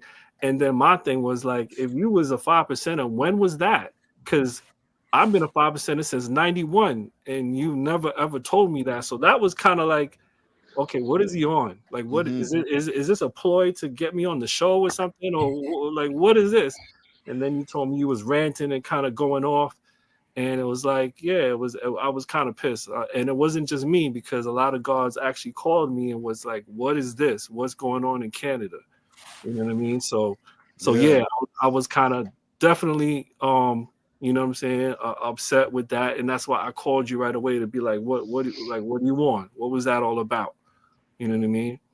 I understand that there have been brothers that have been addressing this Lord Jamar thing, and I know that Lord Jamar has kind of been giving the nation somewhat of a black eye, so to speak. But everybody that has been speaking about Lord Jamar knows that Lord Jamar has been on some bullshit and been straying away from these teachings, and that they've never mixed the two. They've never been like, yo, it's because of the nation of God's and earth, or make that kind of generalization. You know what I mean? They knew that Lord Jamar was just on some bullshit and kept it like that. So my thing was, how comes you decided to be like, okay, jump from Lord Jamar to the whole nation and talk about there's some capping ass niggas and it's all some bullshit? That's kind of like what I want to know from you. Okay, so let me respond to that. The reason why I made that correlation between the nation and what Lord Jamar has been running around doing is because Lord Jamar comes from a perspective of he's knowledgeable, more knowledgeable than most people. Okay, and when I was saying the same thing in the piece, I feel that he might have bastardized the nation by using his knowledge that he's received from the nation as a guise for why he knows more than most people. When in the end of the day, even if you receive knowledge from any place, every man knows that you know nothing at all. You're always open to learning. You guys, we all know that. We're always open to learning more. You know what I'm saying? So from that perspective, I feel that Lord Jamar, even before the flat earth stuff, has been running around with this higher than thou. I know more than you guys, so let's not even have a debate because I'm smarter than you guys. And the root of that, from what I know for Lord Jamar from back in the days, comes from him being part of the 5% nation. Okay. I understand what you're saying about Lord Jamar, and you have every right to talk about Lord Jamar, but it seems like you were talking about some personal experience that you've had with 5%ers or something to that degree, where you went from just Lord Jamar to some 5%ers that you might have known, and then you were saying that you at one point was a 5%er. So I just kind of wanted more clarity on that, because I kind of want to make it known what is a 5%er and how you actually become a 5%er, because I think brothers really don't even know what that is. So before we could continue, could you just explain to me how you were even a 5%er? So before I moved here, because we met probably in the early 2000s when I was like running with the Empire crew and stuff like that. Right? Correct? Indeed. SARS. Yep. Right. So that would be post 2002, because that's when I started, going into a more management role for those guys. So prior to even me moving here to Toronto, which was in 1997 when I moved here, back in 92, I was studying the 120 lessons and the Supreme Alphabet, right? And how'd you get it? I was getting it through brothers in Montreal. There was a lot of brothers in Montreal who followed the teachings. I don't know who those brothers are, because I'm one of the first brothers to bring these teachings here. So who are the brothers? Can you mention their names? Well, big salute to my brother Misery. He was one of who was very, prominent when it came to, pushing the knowledge to us and like bringing us these different lessons and stuff. Also, big up to my brother Chris, who's a part of my original crew from my neighborhood in Montreal, who was able to find papers and different things like that for us, and we were able to do the knowledge through that. So, real quick, Friday. Real quick, when you say Misery, you're talking unknown Misery, or is this like a different Misery? No, Misery. Babylon Warchild Misery, is that who you're speaking about? Sorry, say again. Babylon Warchild Misery. I'm not sure what that's other Logic, name goes that's by. Logic's Misery. You talk about the group that Logic's was with, Misery, Unknown Misery? No. I'm talking about a brother named Misery, dreadlocks, lived in Montreal. I don't know if he still lives in Montreal, but this is like way back, like I said, early 90s. Okay. Well, that's how you think you get it. The way you described it through papers and fun. You think that's the only way to get it? That's when I started doing my studies, and also there was a lot of music that was going around at the time that was pushing the knowledge. So I can't say in hindsight now, I was a full 5%er, but I was doing all my studies back in those times, even before I met Born King. You know what I'm saying? How do you know you're doing So it right? what was the regiment that you were on? Like, what was the practice for you to say that? Like, how, like, when you say you studied the mathematics and the alphabets, like in that time, like, what did the math and the alphabets look like for you? Like, for you to even draw up a name like 360, like who would ordain that for you to carry that name? Nobody, to be honest, man. You got to keep in mind, I'm also very young in these times. Sorry, I just got to react somebody. I was very young in these times. I'm probably like 16, 17. So all of that information that you're asking me, I don't know any of that stuff, man. If I didn't even know if that was requirements. So you were doing self-teaching for yourself. You were trying to make sense of what you had, right? Is that what you're saying? So you were doing, you weren't being guided. There wasn't just 5% teachings that I was trying to learn. I was going through a spiritual journey where, you know, I was going, I had my dreadlocks at the time and, you know, studying Rastafari and different things. So I was just trying to do any kind of knowledge, just learn about my spirituality and myself, my blackness, all of that stuff. So when I say, okay, 5% now in 2025, y'all, you know, don't get the shoulders up, you know what I'm saying? And ask me 100 questions because I won't know the answers to them. I was like probably 17. No. We're not going to examine you like what lessons you know and things of that nature. We're not going to go that route because we already know that you were not a 5%er. Like to say that I mean, that's one thing too. Like to say that you used to be a 5%er. There's no such thing as someone who used to be a 5%er. Like you never were at all. And then even what you just described based off of like maybe some type of literature or paperwork that you came across to study and saying that you're on a spiritual journey, you may have came across something that was about 5% and you were trying it out. However, at the same time, you spoke about it like you were disgruntled. Like you got specific in terms of like, you know, putting on Tim boots and buying some Phillies and saying, you know, what's today's mathematics? Like what individuals. Right, God. Right, God. Pardon self, God. Peace, El Supreme. This is God, Peace. original self Allah. Peace to the God. Peace. How you be? Peace to everybody. Peace, born king. Peace to all the gods. Peace to the 5% nation. All right, so my thing is this. You saying you don't want to be, you know, examined or anything like that, right? So my thing is, why even speak about the 5% nation if you're not familiar or don't know the science or the culture like that? Like you're not qualified to open your mouth about the 5% if you don't feel you want to be examined about it. You were speaking about a culture that you're not in, you're not a member of, and you know nothing about, and you was playing with it. You was making it a joke thing.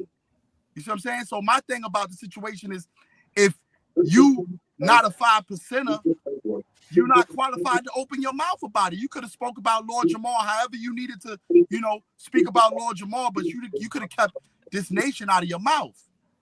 Point blank. So essentially, if we're not speaking, okay, so I'm not part of the 5% because what? Because I didn't do my lessons and different things like that.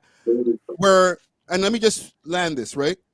Isn't the essence of the 5% the people who do the knowledge or acquire knowledge and is willing to teach knowledge? You have the 10% who take knowledge and hold it for themselves for their own personal means to be able to oppress the other 85% who are deaf, dumb, and blind. Yes, that is correct. But so essentially, first of all, there's a rites of passage. To be a 5%er, you have to first of all find yourself an educator, someone that is willing to take you under the study. And who has 120 already. That has 120 again. Then he has to examine you to see if your ways and actions are even qualified to be a 5%er before he even educates you. Then there's a fasting process, a dietary process that you must go through, and a regimen before you even receive your mathematics and your alphabet. So that's what I'm saying. You were never a 5%er because you were never introduced to it the right way. You was never taught the right way. Right. So, and just to add on. Oh, yeah, go ahead, God. Doug. And the thing is, with your job, you're an influencer. So your job is to advertise and endorse things to the public. So you were endorsing it in a way as if you know they don't even have to look over the fobs. You already did the study for them. That's how you were endorsing it. and you talking about we love hip hop, and you know how this nation is, connected to that scenario too as well. So it's like it's quite odd that you're asking questions about it now, because you should already know by the way that you were speaking on it. So I don't know if you play a character on the show, or this is like. That's what I think. It was like a ploy for him. Are you playing a character at that time, or what's going on here? Like, I know you know better than that. That's why I'm like, is it a character skit? Like, was that a skit? Bro, you knew what you was doing, man. You knew what you was doing, man. You was goofying around. Let's stop playing games, bro. You knew what you was doing. You was trying to get clicks. Hey, G, we're talking to the brother nice and calm. This is all right. I thought the 5% is about peace. Let's tell us the truth. Definitely about peace, but like you said, that's exactly. I don't know about that. He's gonna tell us everything we need to know. Just tell us. I'm asking you what it is. I'm not. Because we just want clarity, like everything else. Because he playing games, man. I hear all that, man. But don't play games. Let's get straight to the point. Let's be men. It's not really a game thing. Let's be men. Let's be men, though. Let's not beat around. It's like a thing. Friday, it's like a thing like this. It's like a thing like this. Like, we're not just like some group or organization or something what you would refer to like what the Muslims are, what Christians are. You know what I mean? When we say we're a nation, we're a family of brothers and sisters and children. You understand what I'm saying? So it's like when you speak in that type of negative tone about the 5%, it's like, imagine we were to be talking about you and your family and all your family members, your aunties, your uncles, that would turn you the wrong way. You know what I mean? You would want to page anybody who spoke about you that way. So that's how you're going to hear, some of that energy within the brothers and some of the brothers. You understand what I'm saying? Like there's things that you said that was really out of pocket. You know what I mean? That you said that was all bullshit. So our duty is this knowledge. Hold on. Our duty is to teach the children. Our duty is to teach the children. This knowledge is for the babies. You know what I mean? So then when you put that type of endorsement, you understand what I'm saying? That makes the babies look at us now. So anytime I approach somebody or my nephews and my daughters that are at the age where they're listening to this kind of music, they may even follow your page. They're going to look at their uncle, at their father, and be like, oh, I guess he's on some bullshit. You understand what I'm saying? So it's kind of dangerous to speak in that kind of way, because we're out here for the babies. We're out here for positivity. We're out here for peace. And then if we're not able to apply that and teach that to the community, because we have an individual that like you, where you say like any Ray or any pookie ass nigga can be on some, say I'm a 5%er and what's today's mathematics. It ain't as simple as that. Right. And just to add on to that, just one more thing. You said they was like we full of it, we faking it. Like, those are the things that came out of your mouth. I said a lot of people are faking the funk. And that doesn't only happen with the 5%. That happens with all religions, beliefs, anything. There's a lot of people who run around faking the funk. Also, I want to say this. When it comes to the 5% nation, where do I lie in this? If I'm not doing the 120 lessons and all that, but I also teach people, I expose a lot of people, a lot of things to a wide audience of people. I try to teach on a regular basis. Does that still put me in the 85% because I'm not exactly part of the 5% nation of the gods and the earth? Okay, I have a question for you to answer that question. The reason you're asking this question, did someone teach you this, that you feel that you're 85%? Like someone put you down? No, I know I'm not an 85% because I know I'm not deaf, dumb, and blind. I know I'm not a 10%er because I don't hold the knowledge that I learned. I teach it. I even bring it up on a live stream to my live studio audience. So then essentially, does that not make me part, even if I'm not part of the exact 5% nation of the gods and the earth, a 5%er in essence? I teach people all the time. I teach people behind the scenes without a live stream. You know what I'm saying? Do you teach that the black man is God? No, or do you I don't subscribe to religion or I believe in God, a religion. No, I know you guys are not a religion. So how do you say that? How does the black man God align with the religion? What religion is that? Yeah, exactly. That's not a religion. Explain that. What religion is that? Saying that we're religion hustlers.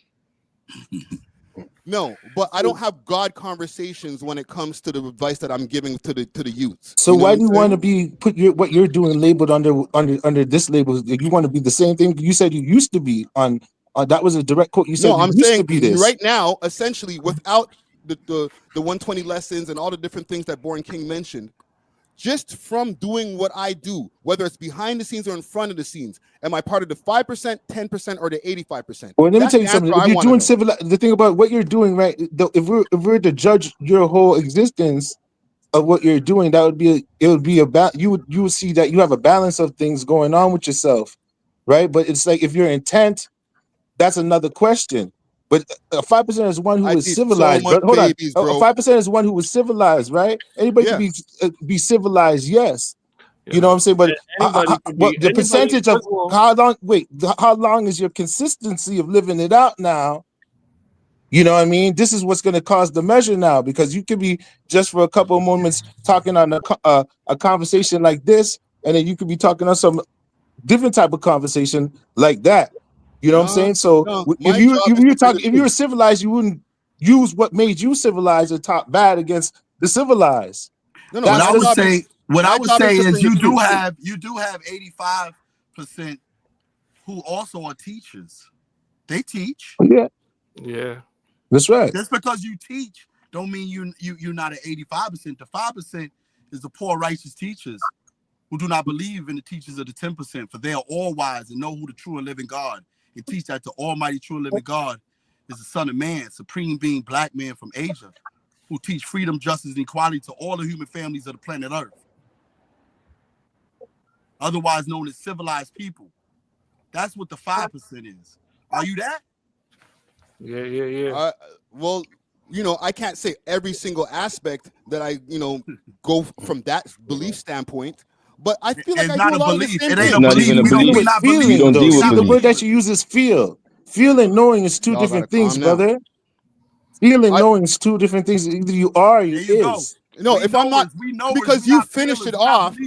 I didn't finish. I'm just asking. You finished it off with, with the black man being the true and living God and all that, right? I can't put that part on, but everything else that you said, I fall into the category. So you're not a 5%er, God.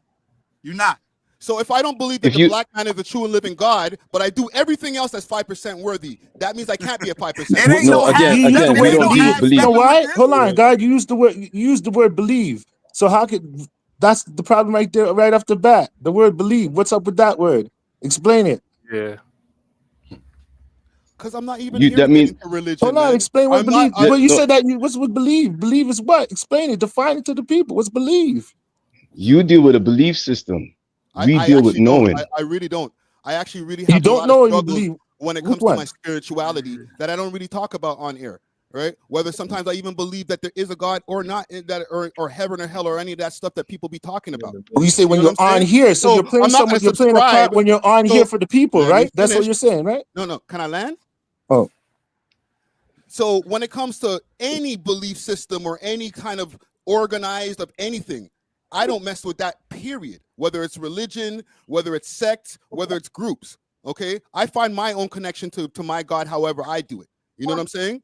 I don't need instructions from any other groups, whether it's Christianity, whether it's Judaism, or whether it's the 5% nation. So I you're got my own relationship. anti-groups? Let me finish. I got my own relationship with God. I'm not anti-groups. I'm pro me. Who's God? Who's God? Like I said, No, it's okay, I'm still God, trying to because figure that out. AOP. So it's okay because even speaking in that way just shows that he's not a 5%er. Yeah. Right. So he right now, goes what about it to category a would I be different. put Well, he into? already That made means it you go. It's lied to the public. Yeah. I mean, Now here's you the knew that thing from too. the Here's the jump, thing though. You too. knew that Hold from the on. jump, Hold on. God. One sec. The issue with individuals too, when they hear the word dumb, deaf, and blind, they automatically think that they think they understand, they know what we're saying, but there's more to it. Dumb doesn't mean that you don't have no sense. Like you don't know how to conduct yourself in a public place and things of that nature. Like you don't know, simple math, arithmetics, and I mean the difference from one thing to another. Right. It doesn't mean that. You know what I'm saying? Blind doesn't literally mean that you can't see with your physical eyes. But when we say, can you see something, that means to look with your third eye. You know what I mean? What you can draw up an understanding with your mind. You understand what I'm saying? And then deaf just means that someone who can't speak. If you don't know yourself, if you don't know the truth of yourself, you can't speak on it. So you're deaf to that fact. So that's what it means to be dumb, deaf, and blind. You understand what I'm saying? So you may be a civilized person, you may be a positive person, you may be striving to live your life as a righteous person, but you're an 85 just in the sense that you are not a 5%er. You're not the true and living God, and you don't walk this, and you don't teach this.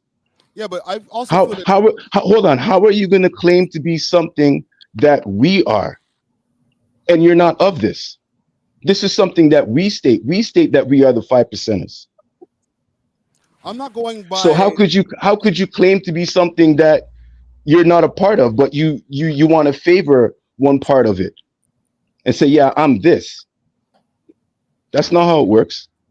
Well, I feel like I'm not going to come into your family. I'm not going to come into your family and say, oh, you know, I like that brother's name, or I like your last name, so I'm going to start calling myself by your last name.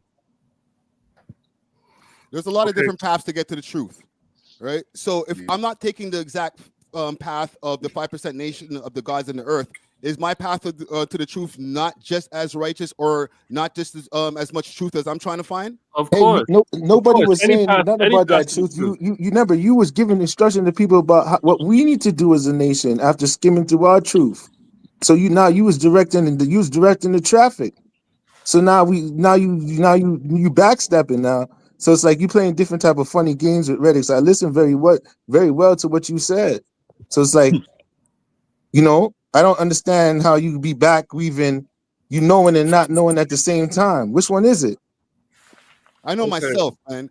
And I know from what I've learned from the 5% teachings that I've heard from, even from just the music and just the breakdown of the 5, the 10, and the 85. Let me ask you. How come they haven't been on your show? Which 5%ers have you had on your show? And this is the problem. Peace. And this is why I get some of my attitude. Just wait. Yo, peace. I'm in the name of respect to Almighty Allah, man. Let me ask you this. Let me ask you this. Peace, my brother. I just want to ask him one question. Just want to ask him one question, man. Yo, God, we don't need to ask him one question, God. Sorry for cutting you, brother. I understand. Go ahead, finish God. your statement. I just want to ask him one question. Ask him when he's finished, God. There's nothing wrong with asking him after he's finished. What's a 5%, Friday? What's a 5%er, man? Respectfully, man. We went through that already, God. We went through that already, God. Go ahead. Okay, but this is the part of the reason why I get turned off sometimes, because when I try to have finish what you were saying. Because when I try to have conversations with brothers about this, specifically you guys, it turns into an attack. If you don't believe what I believe, you're probably part of the 85. Well, we don't believe, brother. We don't believe. You can say you believe. I'm sorry if I'm not using the right word, but you know what I'm saying. The thought of him being an 85 makes him uncomfortable. That's what his issue is. The thing about it, 85, brother, let me tell you this number. You're building with your power right now. You're trying to build your power up. It doesn't mean it's a total like you're trapped in that for life. But I'm telling you this right now. I'm sorry. You saying you're trying to build your power, but you're not right in exact. Because the way how you made it sound is if you were right in exact, but you are still striving to learn, which is two different angles of the spectrum. Right. Yeah, I'm open to learning, but but that's not the way how you made it doing in your skin. There's no go ahead. For the poor righteous teachers, I'm not getting taught, I'm getting pressed. So know what it is, G? You're going to be pressed for some of the things you said. You have to understand that too. It's no pressing, it's just correction, man. It's just correction. Everybody can't speak at the same time. I can explain if you want me to explain real quick so you can understand. Born Truth speak, and then after Born Truth speak, I want some other people to speak. Everybody can't speak at the same time, okay? Let's have respect and let's have. Are you done? Are you done, brother Ricky? You want to continue your bill before Born Truth, say your thing. I'm ready to hear what you guys got to say, and then I'll have the other brothers. The thing about it, what you have to understand in this situation here, what you're talking about, that you feel like you're getting pressed, is that you don't know the level of individuals you've come in tune with, people who analyze everything to the T, who deal with knowledge at a very high standard and rate. So the thing about it, you're not being pressed, is that we're looking to bring out the best in yourself. And this is also looking for the best students amongst many. It's a certain cut that you have to be. So if you think this is hard, Think about trying to civilize the uncivilized. All the brothers in the streets that are doing negativity, that don't have a second to listen to OGs and this, that, and the third. It's not really a press thing. It's just a making sure you're exact and making sure that you're thorough. It may feel like you're being pressed, but if you're able to stick in there and hold on, you'll get the understanding. It's also dealing with emotions. And the police and the FBI, they all do this training. But when original men do the training to sharpen each other, brothers want to get into emotionalities of the training. This is mental training that deals with steel sharpening steel. It's going to be unpleasant sometimes, but we do love you as a brother and we're still mentally sharpening. And you want that because you're looking for the best amongst yours to lead. And it can't be soft, brother. It cannot. So that's why you may feel that way. Right. But you shouldn't. Right and exact, God. Right. You shouldn't. You should feel more like, you know what I mean? You're amongst a high. It's like if you were to go amongst high, like, you know what I mean, societies, and they delegated a high different than regular people. It's not the norm. We're the uncommoners. You trying to talk like everybody's seen this before. It's not seen before, even to get to the true masters of this. You may have to sit in there and wait time. It's like a tree of knowledge. Everybody want to come take the fruit, but they don't want to delve into the bark and engage with the roots to get the unlocking secrets. Right. You understand? Right. So peace. And I would like to add on just by saying, you know, sometimes, right, when you teaching somebody or when you coming at it, it's not going to always come in a warm current. You know what I mean? Sometimes it's going to come in a cold current. Right now, you're dealing with a cold current because you spoke on something unwisely. See, when you spoke on something, right, you didn't think about it first. You got to understand, when you come in the kitchen and you want to start cooking, you got to make sure you have all the product and the ingredients, or your meal ain't gonna come out right, and somebody gonna have to come in that kitchen and fix it for you. You know what I mean? So when you started saying what you were saying during your podcast, you didn't feel no way like the way you feeling right now. Then you was just all with it. And you got to understand when you come like that, you got to expect what's gonna come back from you to you. You didn't know the consequences that come with that. Now at the end of the day, like I said, it may seem like we pressing you, but we checking the situation. We correcting the situation right now. Hold on, but you called me a goofy, bro. That shit don't fly around here, bro. Well, what you did that day? What you call us, man? It was goofy. No, I didn't call y'all anything. us. I called Lord Jamar a goofy, faking ass nigga. Yeah, but then you said the way you handled the 5%, and you threw us in that he's category. in the entertainment world like you, being jokey. Bullshit. You said that's goofy. That's goofy. He's in the entertainment world. It's jokey. They don't tap in. They doing jokey business for money, for YouTube checks, right? Listen. So let's address Lord Jamar though, because this is where it all started. Is Lord Jamar part of the 5% nation of the gods of earth, running around on this flat earth shit? No, not the way that he's carrying it right now. Not what he's teaching. That ain't our teaching. No. Okay. He thinks he is and he wants to be, but he's not. He don't even know the lessons right and exact. Does he know know the way he disrespected our brother Minister Freedom? He been out. Yeah, he been out. Right. We've been yes, indeed. So yo, BK. Yeah. So right now, first of all, I want to thank, Friday for this platform. I salute the We Love Hip Hop and thank you for having us and creating this space for education. BK, can you break down just the foundation of the nation of gods and earth, the purpose of it, how it came about, in the late 60s and whatnot? Because I think it's really important to give context of what was needed for disenfranchised Black youth at the time.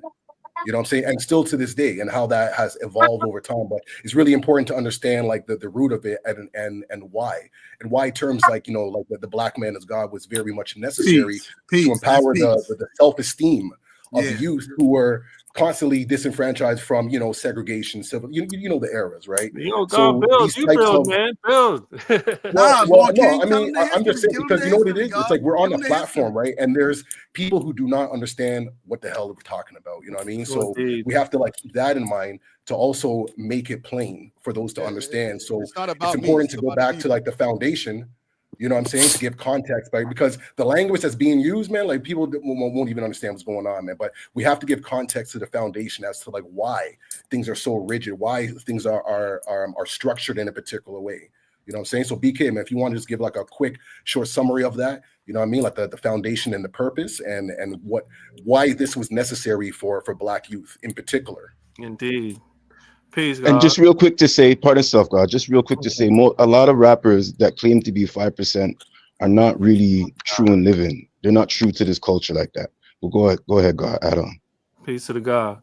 So the 5% Nation was started in 1964. That's what we call year one in Harlem, New York City, amongst the gangs, you know, the pimps, the prostitutes, all these type of things was basically in the root of what we call Harlem. And this was the climate of the city youth, you know what I mean?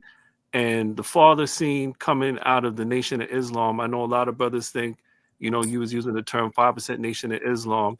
At one point in time, that was somewhat of a term that was used very briefly when the father left the Nation of Islam, but we graduated to the 5% Nation of God's of Earth, or just the 5% Nation. You know what I mean? And the father seen that the youth in the city needed some guidance, and that the Nation of Islam was not focusing on the youth. The youth were running wild in the streets, you know what I'm saying? Robbing, stealing, doing all types of things. So he wanted to focus on teaching the youth of Harlem and giving the youth knowledge of self. So he left the Nation of Islam, took the teachings that he got from the Nation of Islam and started to teach the youth.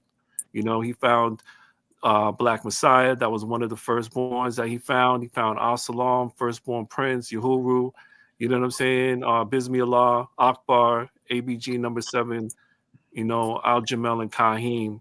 And these were known as his non-borns or his non-students in Harlem that he began to teach. And these brothers are the first non-borns that basically traveled throughout the 5 boroughs of New York City and began to teach young Black youth the knowledge of themselves in all 5 boroughs of New York City. You know what I mean? And this was needed in the climate at this time with, you know, the same thing that's happening today, police brutality, you know, different things that's happening, you know, with white supremacy and different things where the youth was basically the lowest, and they needed a radical teaching to teach them, babies, that they were the most high, you know what I mean, and that they were kings and queens, you know what I mean. And he focused that on the youth and began teaching the 5% Nation, and this is what gave birth to the Nation of Gods and Earth, you know what I mean, and in a nutshell. If you know, I know you were saying things about us being Muslims. We're not a Muslim. We've never been Muslims. We are righteous people. We're not a religion. We don't use words like belief. If anything, we deal with more of a science base, because we deal with knowledge, wisdom, and understanding. You know what I mean? And those are misconceptions that are always been used against us, because some brothers may smoke and drink, but some brothers don't. A lot of brothers don't smoke and drink. We're not a religion. So sorry, not to interrupt you, Brian King. Somebody's got some audio in the background that's going crazy. Okay. Keep going. On mute. Someone want to mute their mic. I'm one of the brothers that don't smoke and drink. Yeah. Right. And we're nothing like I just want Scientology. to say one thing. I come in the name of respect, Almighty Allah, man. I just want to say one thing, you know what I'm saying? Besides all this 5% shit, just being a podcaster or a journalist, you know what I'm saying? You got to be more mindful, to be more responsible of the information you're spreading.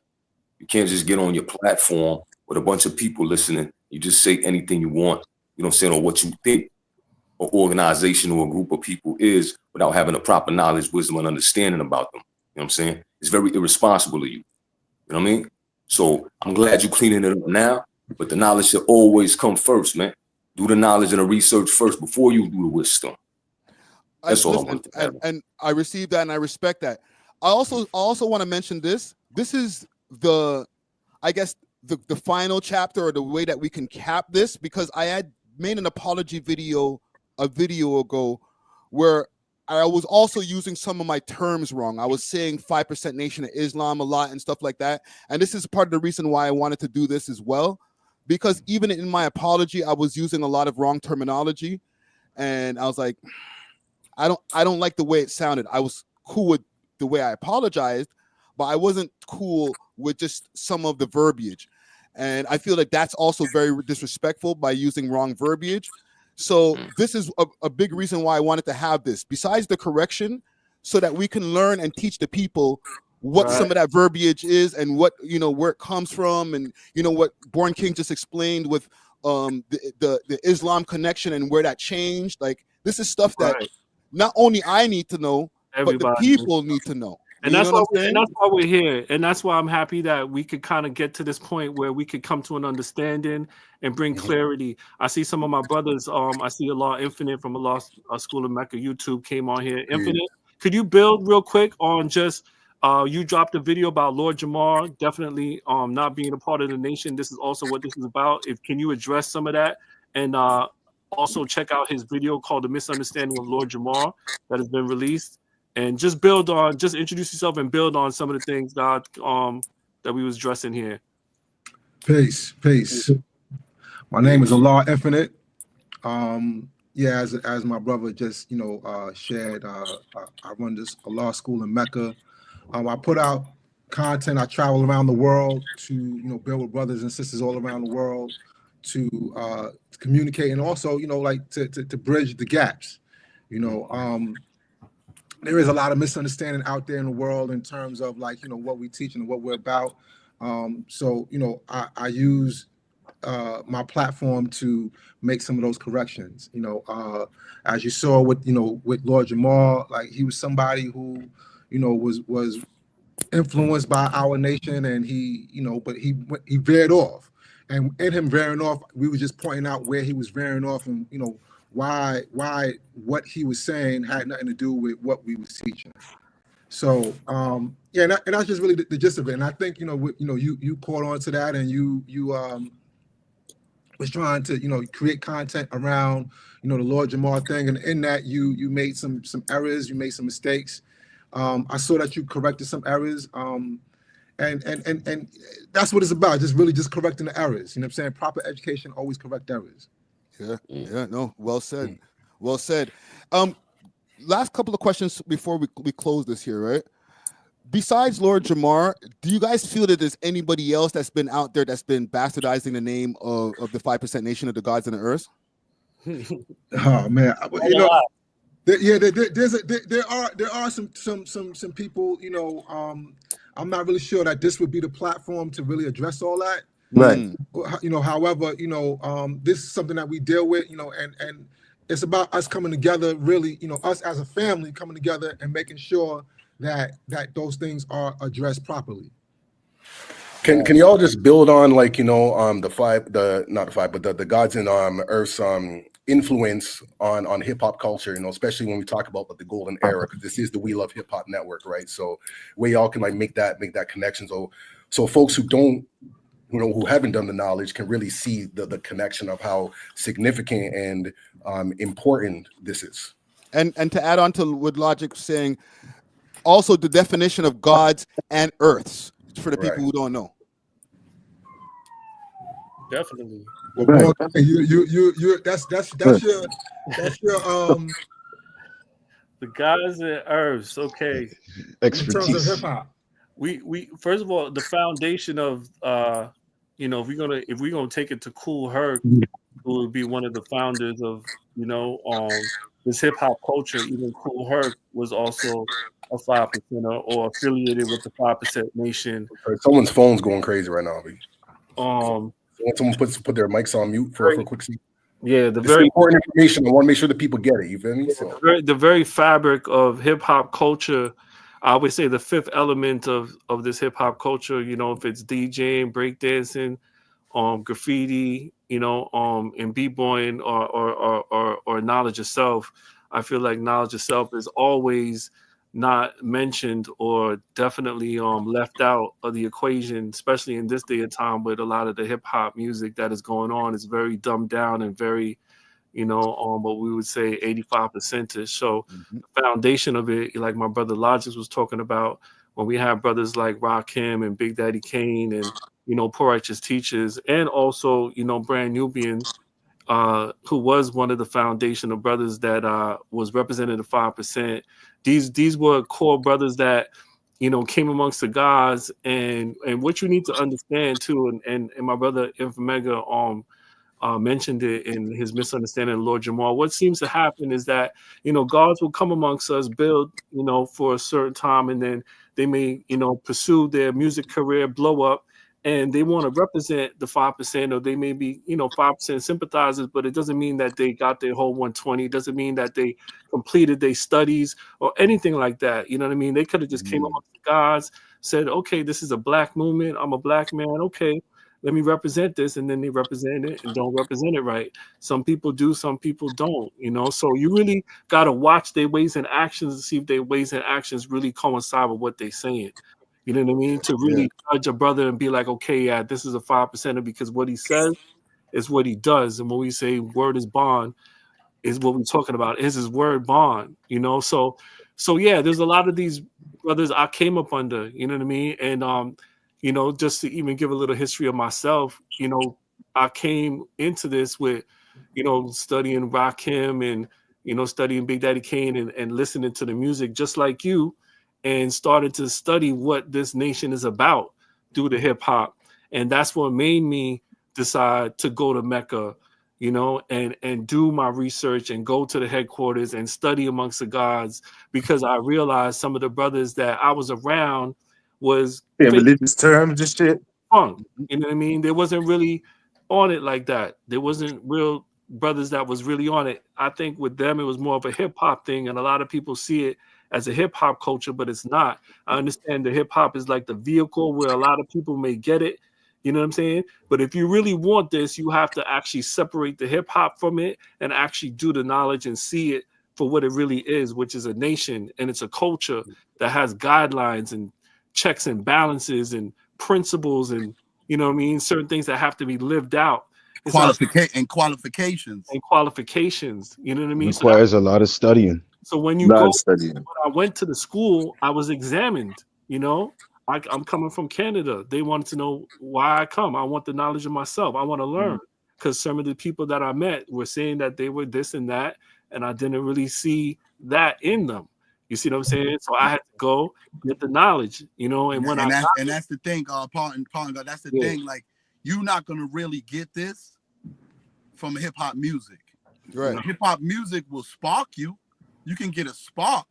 However, in order to really get this the right way, you have to really walk and talk with God. You really have to be within the culture. You got to talk to brothers that's qualified. Peace. But I also want to add. Can I add on for 1 second? Please, can I add for 1 second? Just to tie on for the people who are watching, so they get a bit of understanding, is that, you know, with the knowledge itself, how it may coincide is that, you know, a lot of these people dealing with the Caribbean sides of things, they may listen to reggae music, and they know reggae music has different tiers of the music. You know what I mean? And when you get to the message that, you know, where people are getting the proper influence or direction of the times of what to go on for survival and stuff like that, that be coming from the roots. You know what I mean? And now with the hip hop, you know what I'm saying, with the 5%, they provided the roots of the message of what was going on. You know what I mean? In the streets and the people, and what to do to better themselves in the situation in the urban life form. So the Father came and gave, you know, the knowledge to the babies, and the elders, they distributed amongst the people and distributed in all the neighborhoods. Just like how, when, you know, the brother was talking about brothers smoking and drinking was already there in the corners. What wasn't there was the gods, was a proper direction. So they went amongst those people and started to educate the people, started to pull the right ones out. And the right ones got influence, and they started to do better with their self. They started to think that, you know, we're not winning, killing each other, going the negative way. You know what I mean? Disposing of each one another. You know what I mean? Education and knowledge started to become more of a stronger angle and a more fair thing within original youth to have.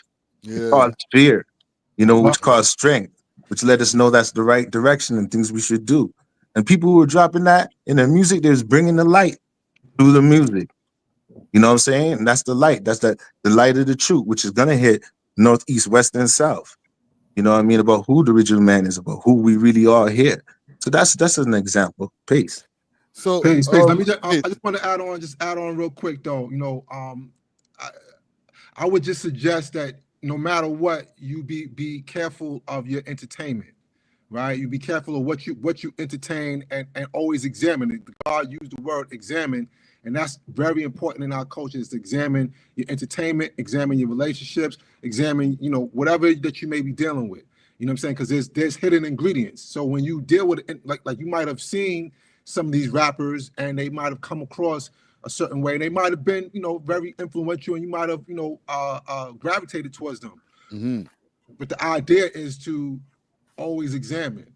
You know what I'm saying? And that was my experience with you know, with Lord Jamal, and you know, where we got to see what it is now. You know what I'm saying? Yeah. Oh, so it's important that we examine, you know, what we deal with. You know what I'm saying? And be aware of the hidden ingredients, whether it be in your music, in your food, in your relationships, whatever it may be. Beware of those hidden ingredients. Yeah, and some important elements that I'll just add, is like discipline, responsibility, and accountability. You know, when I think of the nation of gods on earth, like they really that is like, you know, some major themes that are important, are held to high standards. Holding yourself accountable and being responsible for what come out of your mouth and your ways and actions. That's very important. And we hold each other accountable. We hold each other accountable. Yeah. Well, it starts with checking yourself, holding yourself accountable, and then your brothers and your sisters hold you accountable. And I also just want to add in that, you know, the focus is really on the youth and the babies and the children. I don't want to not give that no light. You know, this is about the babies. This is about the young. Right. You know what I mean? So that's why we here, yo. That's why we're here. Right. You know. Peace. Yep, mathematics was designed for the young, and when they get it, they can do. There's nothing that can stop them. Straight to the top. The cream always rises to the top. I know you want to add on. So listen, I'm gonna wrap this because I appreciate everybody coming through, even if it got a little heated at moments. You know what I'm saying? It happens. It's going to happen like that. Because I want to know, what did you learn from this, or what did you gather from this? There's a lot more that you got to dig and learn before you even speak on any culture, any group. Period. Do the knowledge before the wisdom. Yeah, exactly. Right. But not only that, but hip hop and just listening to hip hop and thinking that you can get your 5% lessons from listening to a few hip hop songs, that is sadly mistaken. You got to really dig deeper if you really want to do the knowledge. Indeed. That's a fact. And we appreciate you having us, though, bro. No, thank you, man. We hear If Mega's from the Bronx.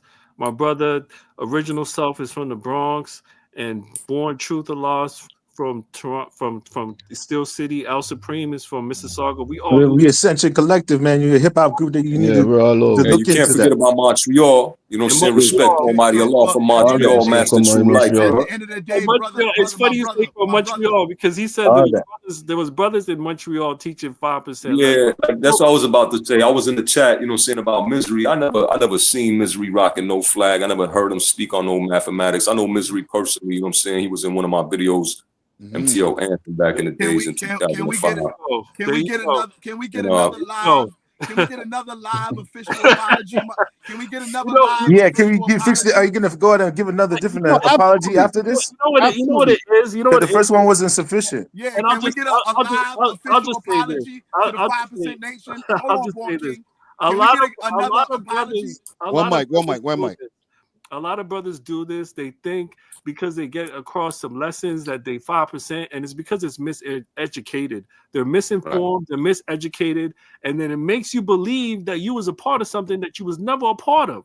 You know what I'm saying? Because you was never even introduced to it even the right way. You know what I'm saying? Until I met Respect Almighty, I am the one that went to Montreal and brought the 5% knowledge there. Respect Almighty is one of the first brothers I taught, and I was in Montreal in the 90s, and the only thing that was in Montreal was the Nation of Islam.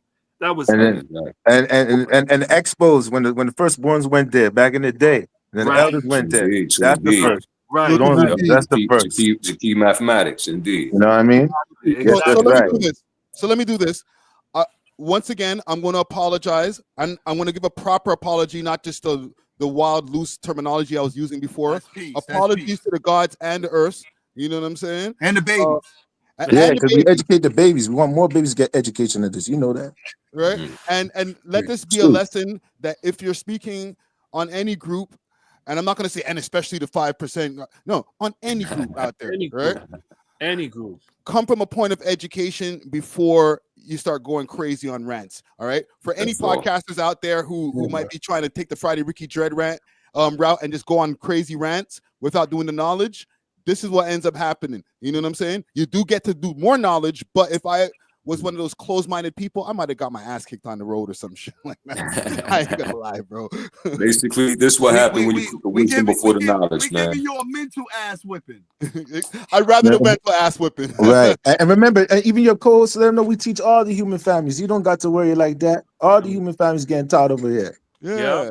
People don't even All right. know. So let your co-hosts, especially the two co-hosts with them, let them know. You know, peace to the gods. Yeah. Yeah, the brother that was saying that 5% is see him as Yakub. Is that no? Like anybody can be civilized. Anybody can be civilized. You know what I'm saying? There is also white 5%ers. Anybody can be civilized. Interesting. Right. We teach all the human families of the planet Earth. All the human families of the planet. It's a very important point right there, yo. All right. That's All right. So just in closing, I'm working on a little documentary with my brother Logic, some stolen from Africa, just to clear up a lot of things, like some of the stuff that you built on, also built on my history and how I got the knowledge and how I went to Mecca and brought that knowledge to Toronto, Canada. And I also I'm gonna have some of my brothers, you know what I mean, also represent in the documentary. So if anybody wants to also come to our classes, we have like classes that we build with on Zoom. You could tap in with me. If you want to learn more about this knowledge, you could build with any of my brothers, Born Truth of Law. You know what I'm saying? El Supreme, I'll let them also say their shout outs and what they got to say. And my brother Allah Infinite from Allah School in Mecca, check out his YouTube channel if you want to know anything about the 5% Nation in Harlem, New York. And whatnot. Born Truth, you got anything you want to say? Yeah, peace to the family. You know what I mean? This is not yourself to better yourself, and you know what I mean. There's a lot of music out here that got little sprinkles of this out here. You know, and we got a lot of groups out here that are doing their thing and dropping that light bars. You know what I mean, out here in Canada. So big up to all those brothers, and you know, I'm sure you'll be having us on soon. You know, to enlighten the people. So. With that, I say peace. You know what I mean? Century Collective. You know what I mean? Yes, sir. Peace. And if you want to learn more about this nation as well, you could go to the 5% Nation page on IG as well. The 5% Nation page on Instagram. Yeah. You could get a lot of information and a lot of this knowledge or whatever and wisdom. But you should walk and talk with the people. So come see us and walk and talk with us so you don't get it misconstrued and run away with it. Come walk and talk. We open to do that too. Indeed. All right. El Supreme, you want to El Supreme and last words, Allah Infinite. Yeah, I just wanted to add on and say that you know we're you know like we said, we're actually out here. So any youth, any individuals that are looking, you know, to put themselves in the right direction, that's what we do. We do with that good orderly direction. It's in home in Canada. And proper education always corrects error isn't just a phrase, you know what I mean? That's what we're really about. We're really about peace. And with that, I say peace. Law Infinite. Yeah, I mean, just saying peace. You know what I'm saying? I think the God just said it, took the words out of my mouth in terms of proper education always corrects error. You know what I'm saying? It's more than just the saying, like that's for real. Like proper education always corrects errors. So if you get the proper education, you're gonna correct the errors. And this is what this was about, right? Was the proper education. So with that, I'm gonna say peace. Peace. Peace. Logics, you got something to say? Last words? No, man, that's all good. I'm just hoping that whoever's listening was able to get some education and some clear understanding of what this is all about. And again, the big up to Friday for the platform and for allowing us to share our knowledge, wisdom, and understanding, man. So peace. Yes, peace. Yeah, peace to that. Appreciate you for that. Yes, sir. That's peace. All right, so I'll tap in with y'all soon, man, and we'll connect behind the scenes. All right, peace, brother. Hey. All right, then peace. Peace. Salute to the brothers, man. Yeah, man. We got some education over here today, gang. Yeah. Salute to everybody also in the Comment Gang. Comment Gang strong. You know, I felt that this had to happen as far as, you know, just the recent events of some of the just wild things. It's crazy because that same live stream, I was doing an apology for something else, and I went and got myself into a whole bunch of other shit. But this was actually something that was positive and turned out in a positive way. So salute to all the brothers out there who joined the conversation right there. Let's see, where are we at right now, gang? Where are we at? We are about at 2 hours and a half. Salute to the Comment Gang, man. We good, Comment Gang? Y'all holding me down over here. Yo, Comment Gang strong. Let me see what I got on my topic list here. Let's see. We covered the Kanye West AI. We covered all of that Drake stuff. All right, I got a few more topics I want to get into. Let's get into this Mr. Wallahi arrest. Okay, we're gonna get into a few Toronto topics. All right. Actually, let me see what y'all are saying. Let's check the temperature here before I move on. Big Chill. V30 says I'm good. Next topic. Let me see what the temperature is over here. McNasty says salute Allah Infinite. I know there's a lot of 5% brothers that are also in the chat over here. Yeah, man. I know y'all got my back over here, man. Salute to y'all, man. Okay, let's get to some of the fuckery. The Mr. Wallahi case. Now, for the people who don't know who Mr. Wallahi is, I'll pull up his picture on the screen. He's somebody who's from the downtown area, or from the Alexander Park area more specifically. Part of the crew with K Money, Casper TNG, and different guys like that. He was on the run for first degree M. I don't know how long ago now. He had the Bolo picture up at one point. So, 2021. So here's the news release, and this is courtesy of Six Entertainment. It says arrest made on 2020 in 2021 homicide investigation, Oak Street and Shumack Street area, and that's over here downtown area. The victim, Fine Marie, R.I.P. So homicide and missing persons unit. The Toronto Police Service is advising the public of an arrest of a homicide investigation from 2021 on Friday, January 31st, 2025. Jabril Elmi, 30, of Toronto, was arrested by Saskatoon police. The SPS news released can be found here. Jabril was 24 on the Bolo program's top 25 most wanted fugitive list. He's facing one count of first degree M and for homicide of Thane Murray of 27, and 2 counts of attempted M. Arrangements of being made returns. He's going to get returned over here to Toronto just now. What else do they have on this? Do y'all know who Mr. Wallahi is? Let me see if I can find some music to tap y'all in on even who this guy is. Because he's part of the more underground Toronto drill scene. I would say more popular in between the years of 2017 to 2020. Like most rappers before they get into a whole bunch of legal problems and shit. Let's see. Mr. Wallahi. Reptilians. That's the song that they had. The Reptilian song, that shit got taken down. The only thing that you could really find is repost of it. So, for example, this one, 6 tracks, this is a repost. The reason they took the video down is because they felt, and they being the Toronto police, they felt that these guys were inciting violence with their songs and the music videos.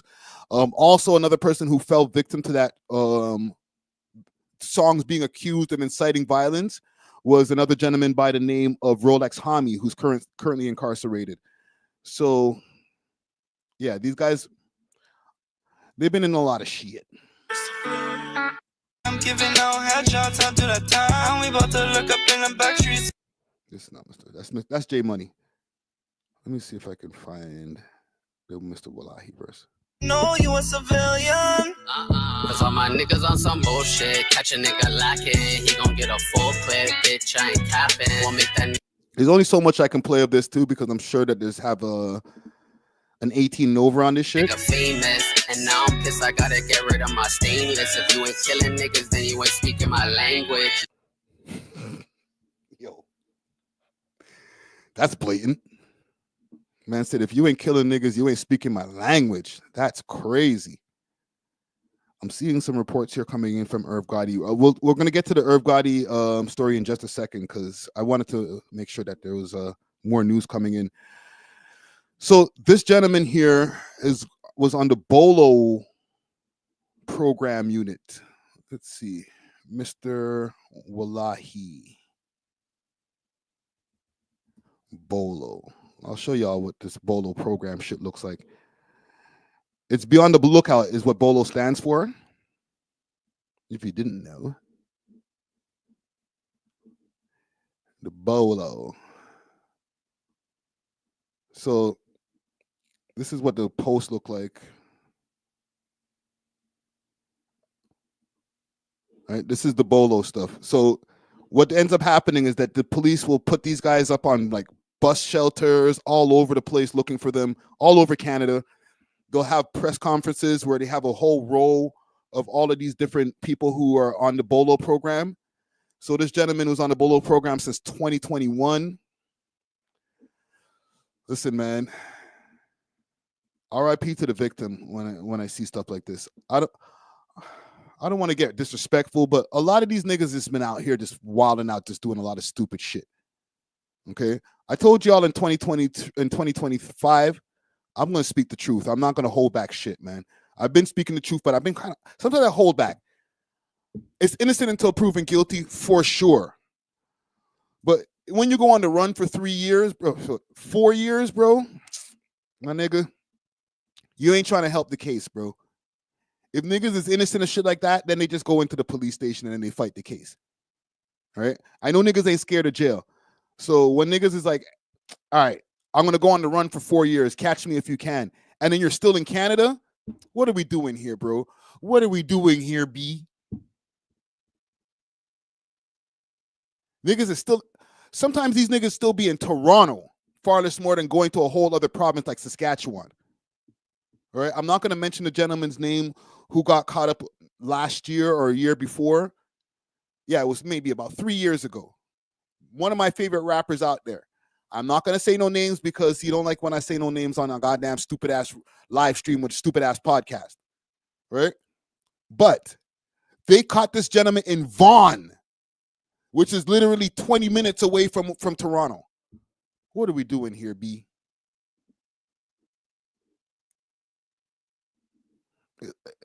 I don't know. I'm not trying to call niggas stupid, but a lot of y'all niggas do stupid shit, man. So I'll say once again, RIP to the victim in this case. I'm not saying that he's guilty of this crime, all right? But I'm just saying, you go on a run for 3 years, it don't help the case, bro. But yeah, we're moving on. I wasn't trying to spend super long on it. It's not like the nigga got mad songs out there. I think he got like three music videos, and 2 of them got taken down by the police. So what are we doing really over here, man? Let me check on this Irv Gotti stuff. Let's check on Irv Gotti. Let's see this. Let's do this. Let me pull up a Google screen for us. And let's see what's going on with Irv Gotti. Irv Gotti.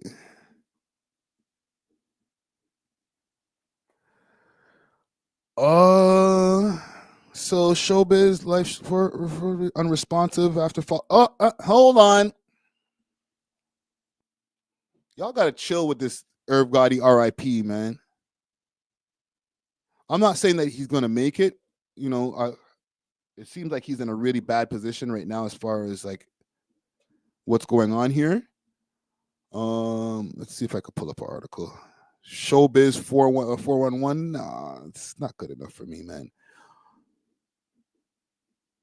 R.I.P. rap producer Irv Gotti, 54, on life support after stroke. Once revealed how Mariah Carey was under.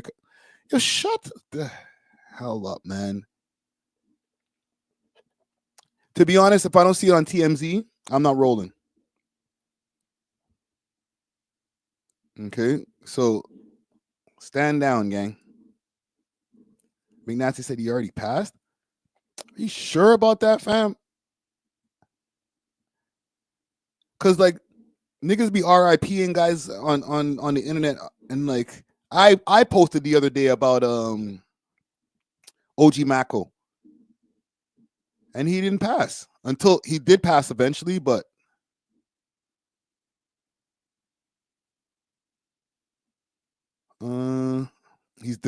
this is from the Jasmine brand.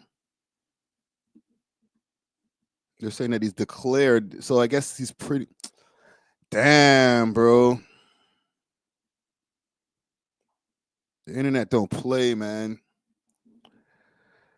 This is from 51 minutes ago, 31 minutes ago from Remo. Let's go to TMZ. That's messed up, man. It's a young guy, man. 54 years old. That's crazy. That's why health is wealth, man. Y'all got to protect your health, man. What's 50 got to say about this? Because I know 50 and Irv Gotti have been having a bitter back and forth over the years. Irv Gotti on life support, friends and family saying goodbye. Damn, I wanted him to see my new show. Is that petty?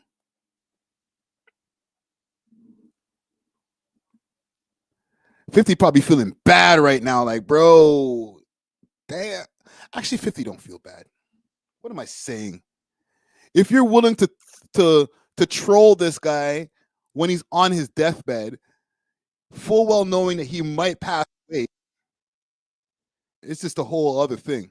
Hold on a second here. Peace.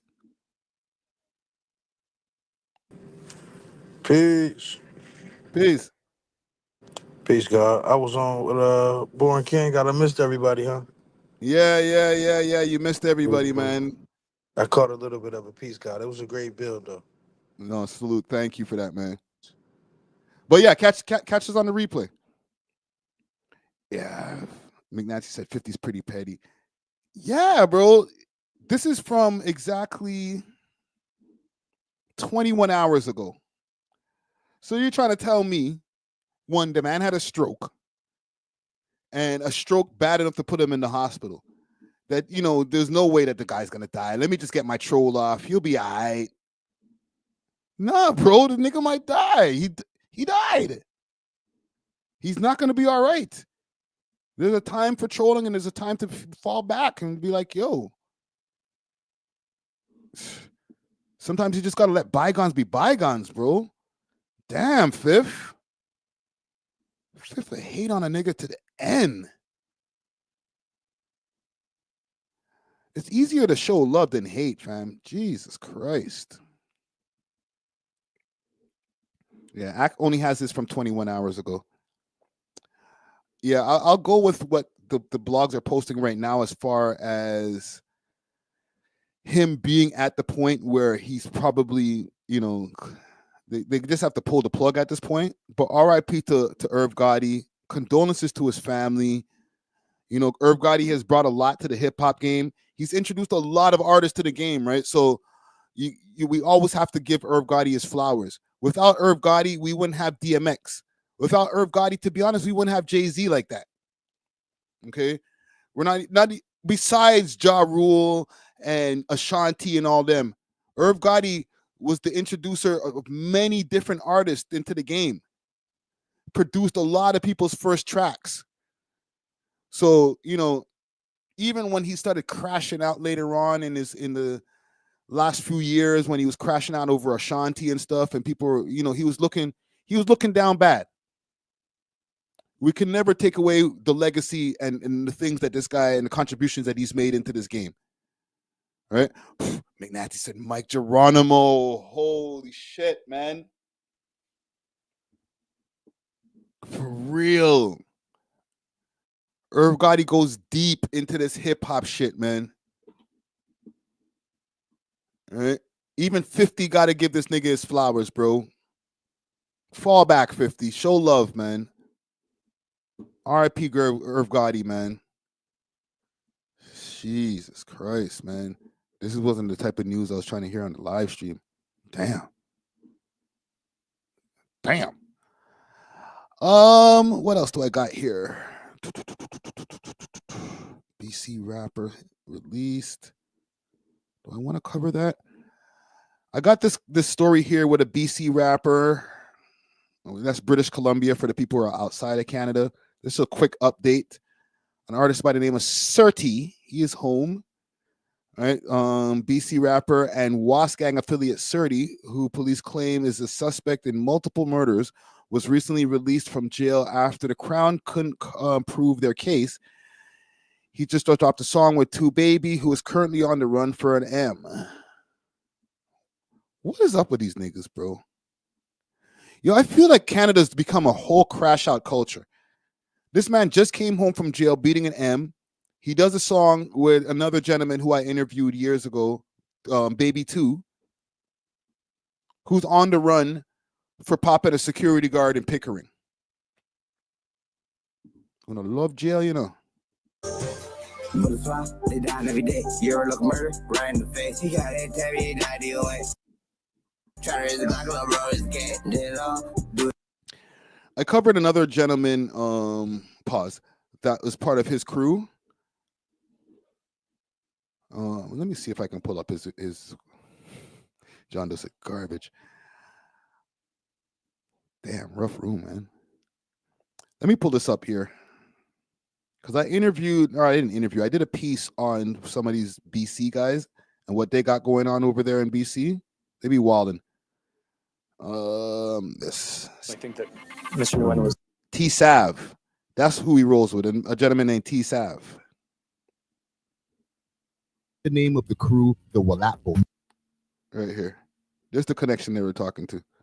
They were talking about with the WASs and stuff. Stephen Press's classic 2007 video for Canada Goose was actually filmed in Vancouver. Like a fat kid. I'm all about my swag like it's fashion. Now let's stop there because I know y'all are saying, come on, Friday, what them niggas really doing out there in Van City? All I can say is that there's a plethora of deep dive YouTube videos y'all can watch on the WAS's alleged ties in Vancouver, including the fact that multiple members have been killed or arrested on the west side of Canada, including Toronto rapper YS and 22 Neat, both lost to death and incarceration. Other than that, y'all got to do your own research on that part. Getting back to the music, a lot of T-Sav's music can only be found on SoundCloud and YouTube. See, the Certi guy, he's got bare tracks to the T-Sav kid. And his solo tracks are minimal. The tracks can be found on the SoundCloud account Walat. If that word sounds familiar, it's because it's another slang word originated from the driftwood blocks of the Jane and Finch area of Toronto, and the name of the crew, the Walat Boys. Honestly, you're so lucky that you asked that question. Somebody said something about T-Sav being a Brothers Keepers affiliate, or not T-Sav, Certi. Well, I'll pull up something about that. Gangs. It's way more organized than Toronto when it comes to the drug game. Hold on, what's this documentary called? Rapper turned hitman, the T-Sav story. All right, go check this out. To be an entry-level or major player, you gotta choose up. The Brothers Keepers have been rising in the ranks of the Vancouver streets, and by 2017 had become major players with ops like the Red Scorpions, the Wolf Pack, and the Hells Angels. Making a lot of headlines, involved in like a 6-person homicide. Now, in this photo taken in early 2016, you see Brothers Keepers, and they have necklaces and tattoos with that on it and different stylized scripts. Maju stands beside the gang's leader, Devinder Grawal. Known for your regular mix of gangsters, they are big in drugs, human trafficking, and extortion. Oh, and let's not forget murder. Also, with Vancouver being a port city, you can imagine the amount of import and export of illicit things that gangs can fight over. However, for Tyrell, aka T-Sav. Okay, so yeah, just to give you guys a little bit more context, and this is the T-Sav story, it's not the Certi story. but it does give just a little bit more context of why this gentleman's first choices may be, hey, I'm gonna do a song with a rapper who's on the run. F this shit. Right? He's allegedly affiliated with the Brothers Keepers. We can't say that for sure. Like, I don't know man's business like that. You know what I'm saying? This is what the streets are saying. This is what the internets are saying. Do it again, I'll do it again. I'll shoot him up, shoot him again, shoot him again, I'll do him again. Nigga said, I'll shoot him up, shoot him again, shoot him again, shoot him again. All right. Nothing else to say here then, man. He's gonna shoot you. And with that being said, I'm gonna back out the story. All right. Salute to him, man. Welcome home, brother. Welcome home. Yeah.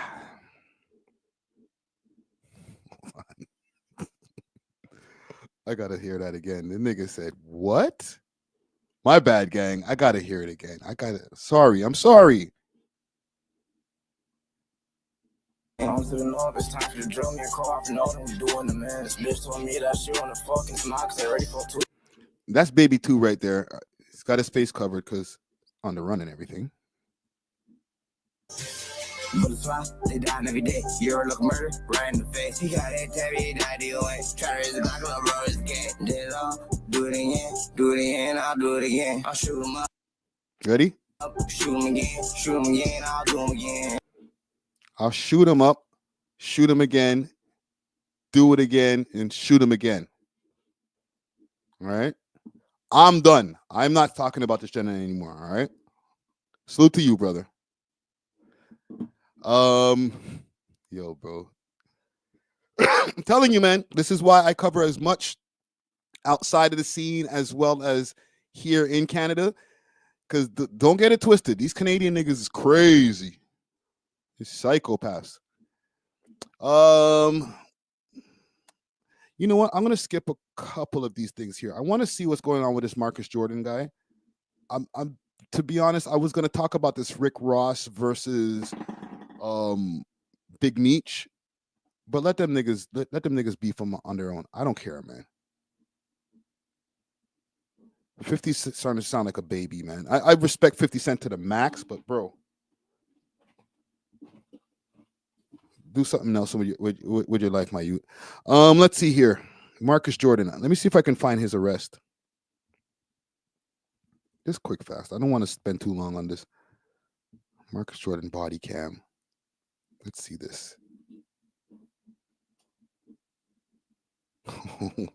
They got long versions, short versions.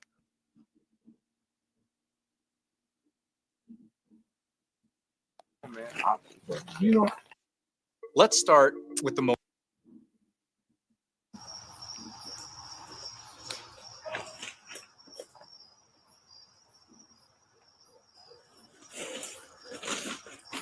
Let's check out Marcus.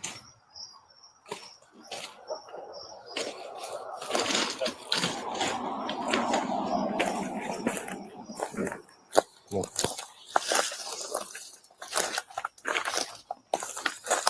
Yeah.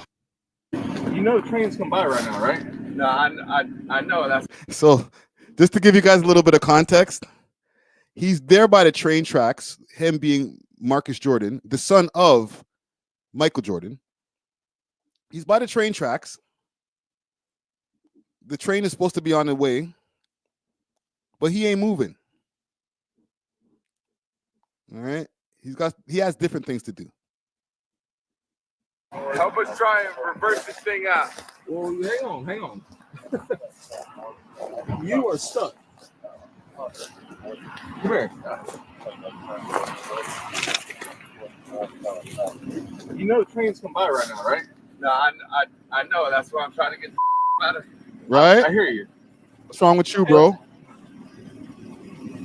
Yeah, your car ain't going nowhere, dude. You're buried. You're stuck on the track. This guy got his car stuck in the mud. Idiot. All right, so how do we get the track? Honestly, I'm trying to figure that out. Here's what he should have done. I'm sorry to keep on stopping the video. From when you see that the police are on the way, stash the coke, bro. We notified this on our own. I need you guys out of the car because there is a train coming right now. What the All right, so then let me pull up. You're not going to be able to move it. Just get out of the car.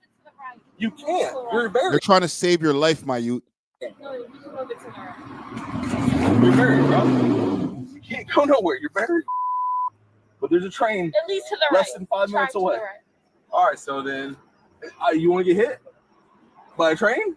Do you think I want to get hit by a train? No, that's what I'm absolutely not. saying. Get out of the car so we don't get hit, so we can get Listen to the way he's talking to the police also.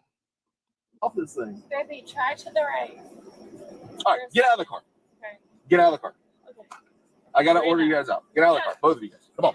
Safety We're first. getting out. Safety first, man. Safety first, broski. Of course, safety first. But I mean, I'm trying to get the out of here. Yeah, but your car's not going anywhere, man. It's I literally understand stuck. that. So, come on. Yeah, you guys need to get out of the train. There's a train coming. I don't want to see you guys get hit, bro. I understand that. Yo, why is Shorty get out the car like that, bro? How smashed are they?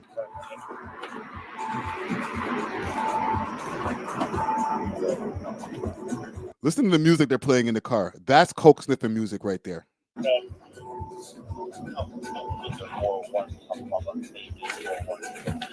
Let's go. Let's step over here. There's gotta be a way to get this car out. Look at the tire right here. Look. See the tires? Yeah. They're buried. You guys are literally stuck. I mean, there's no getting it off. Yo, these guys are on top of the train track. So you guys weren't going to move. You guys were just going to sit there stuck in the mud and do a bump. You see what I'm saying? This car ain't going nowhere, man. This is bad.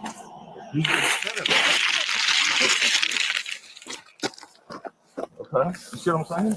I mean, That's what I said. It ain't going nowhere. We can't help you with that.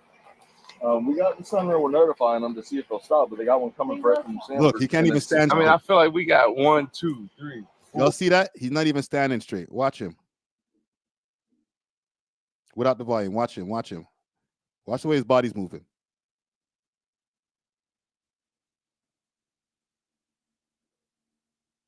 Swaying. At 1, 2, 3, 4. There's 4 of us, guys. We can push this mother. Right? My concern is us. Okay. Yeah, but Right. Okay. That's the concern. All right. I mean, the concern is this $300,000 vehicle. I would like to just like push the out the way. let's start trying. How the hell does Marcus Jordan get a $300,000 vehicle? Can y'all tell me that, gang? How is this guy able to afford this lifestyle? Are you telling me he's using all of Michael Jordan's money? Because this nigga don't play basketball no more. He had a very short stint as a basketball player. To me, this guy's just a professional junkie or professional fun haver.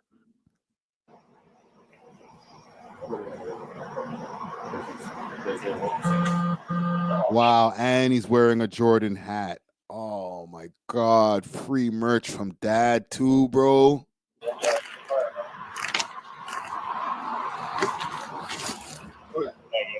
Disgusting work, bro. I don't even know what to do about the tow truck or anything. Tow truck. We don't need a tow truck. We just need. Can I get some manpower to push this off of this? Okay, first of all, no. Yes, this is the same Mayute that was with his dad's teammate's ex-wife, Scottie Pippen.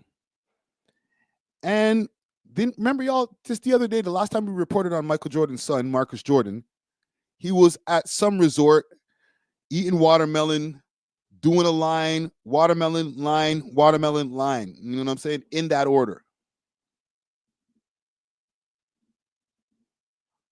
Probably on salary. This is from D30. Says probably on salary for some job he didn't do or he don't do.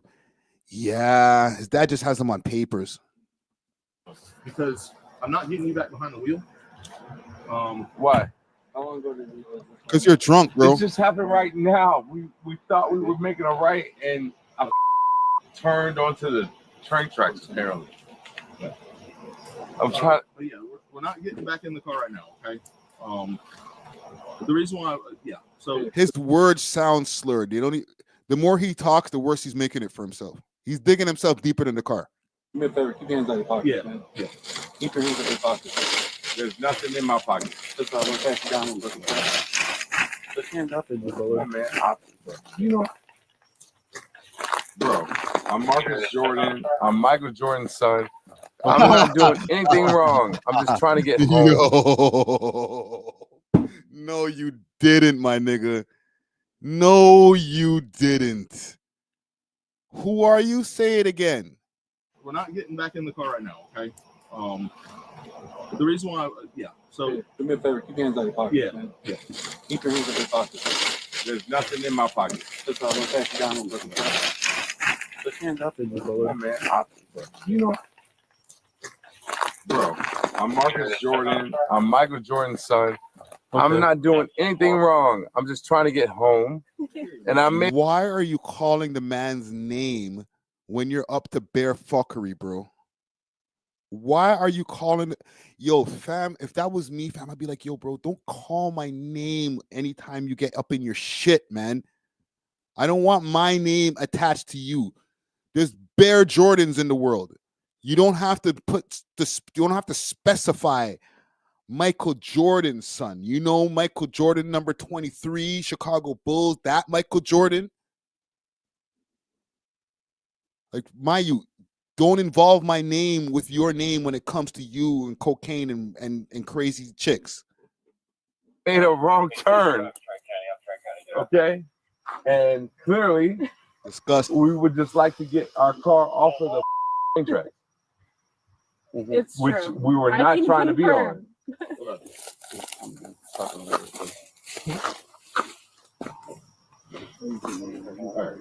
Look at this nigga. This guy, bro. Your dad is a 6-time champion, my youth. Holy shit, man. Do you have your ID on you real quick? Let's worry about that. He does. He's cheesed. Look at him. He's acting like he's mad. Like, man, I can't even believe you guys are doing this to me. Whatever.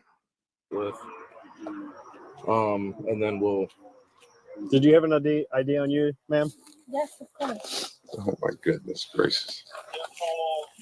Can I get your badge number? You're gonna get in trouble.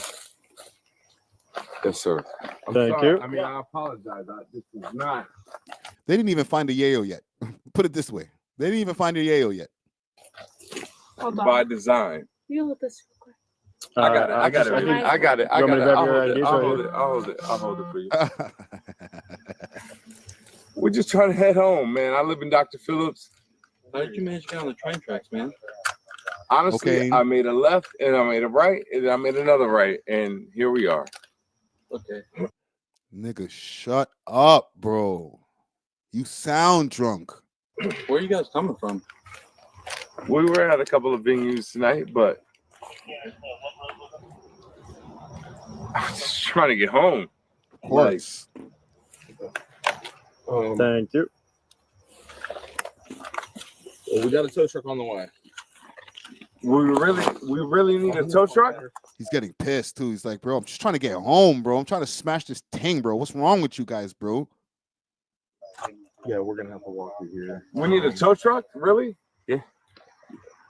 Yeah, we can't get this off the track, Bro. I mean, there's 1, 2, 3, 4, 5. There's 6 of us. I'm done, man. Bro, there's no way that you have this level of entitlement, bro.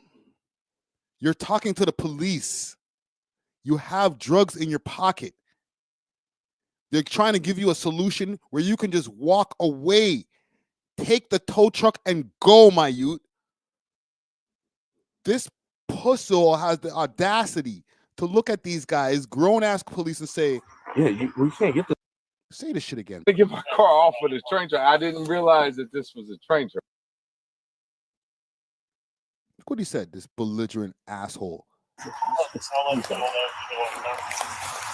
It's 60 now. Excuse me. For the deal. Fellas. Yes. Hold on. I'm just trying to get my car off of this train track. I didn't realize that this was a train track. Okay. You have keys to your car. To mine? Yes. Let me see. Yeah, and that's why we're out here with. Hold on, sorry, my bad. We no. Yeah, still control the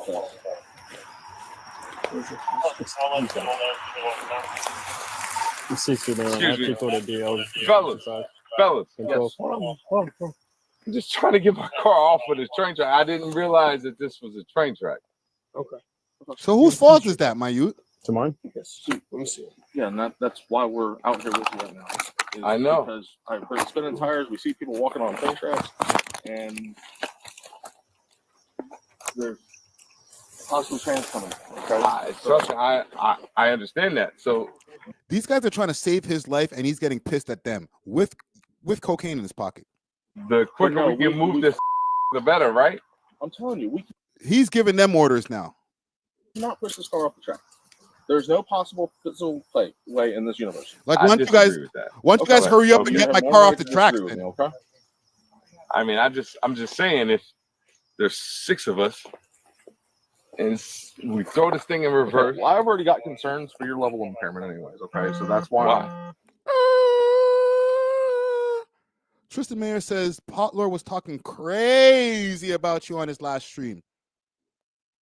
Which Potlord? The nigga who hang with Yuri and them? That Potlord? What'd I do to him?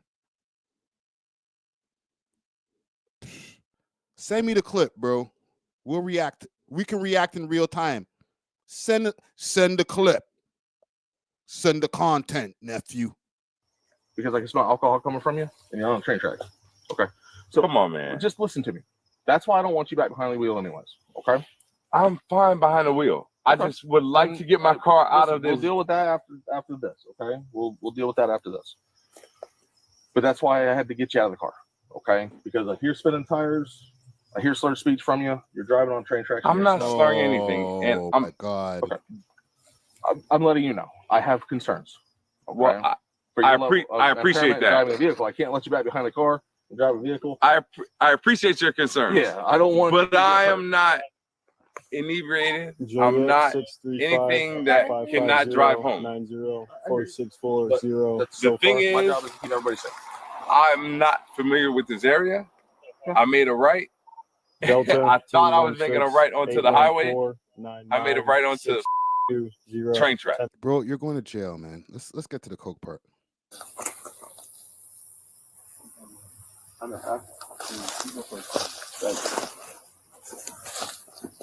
just want to get my car off of the train track. And we got a tow truck coming to do that.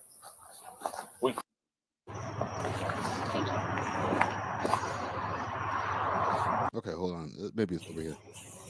Put my car on the tracks, obviously. It's a $330,000 car. Why would I want to be on the tracks? He doesn't even have the cuffs on him right now.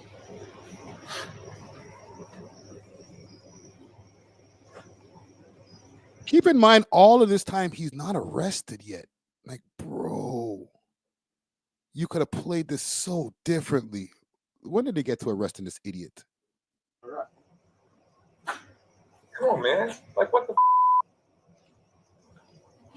Go ahead and go to the line now. What am I having you do? You're going to.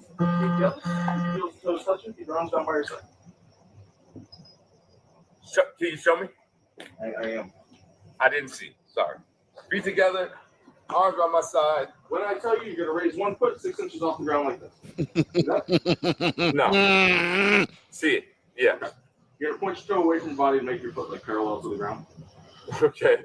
You're going to keep your arms down by your side throughout the entire exercise from legs straight like this. Sure. You're going to look at your raised foot. You're going to count out loud. 1001, 1002, 1003. Sobriety. Sure. I'm going to put your foot down. This is a sobriety test right now. Let's go. Back up. Continue where you left off. The other side. Whatever you say, sir. Okay. Yo, bro, watch your tone, bro. You're black. I don't have no questions, man. That's 30 seconds by my watch. I don't think he got the memo. Nigga, you are a black man in America. I don't care who your dad is. Sure. My phone. Huh? Do by your watch, your phone, whatever you need to do, man. Like really? Send that, Tristan. Send that. If you have no questions, once you raise your foot, I'll start the timer and you may begin. 1, 2, 3, 4, 5, Keep your arms down by your side. 7, 8, 9, 10, 11, 12, 13. See, he's fine. 14, 15, 16, 17, 18, 19, 20, 21. Look at what? Raise foot. But I disagree. All right, so should we restart? No, you can go ahead and stop.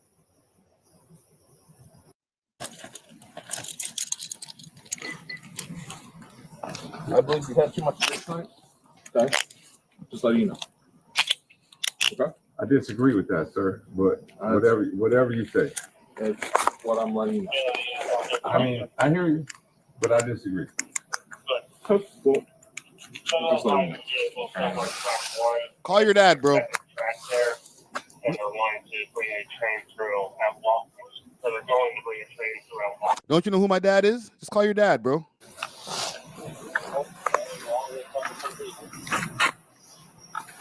We're gonna walk to this black car back there. I'm following. No, I want her to have it. Do you want a credit card? Widen your stance for me. Widen your stance. There we go. Widen more, man.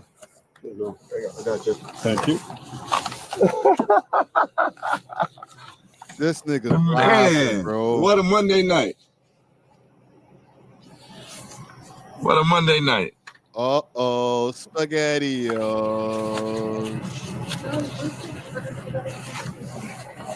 see it late.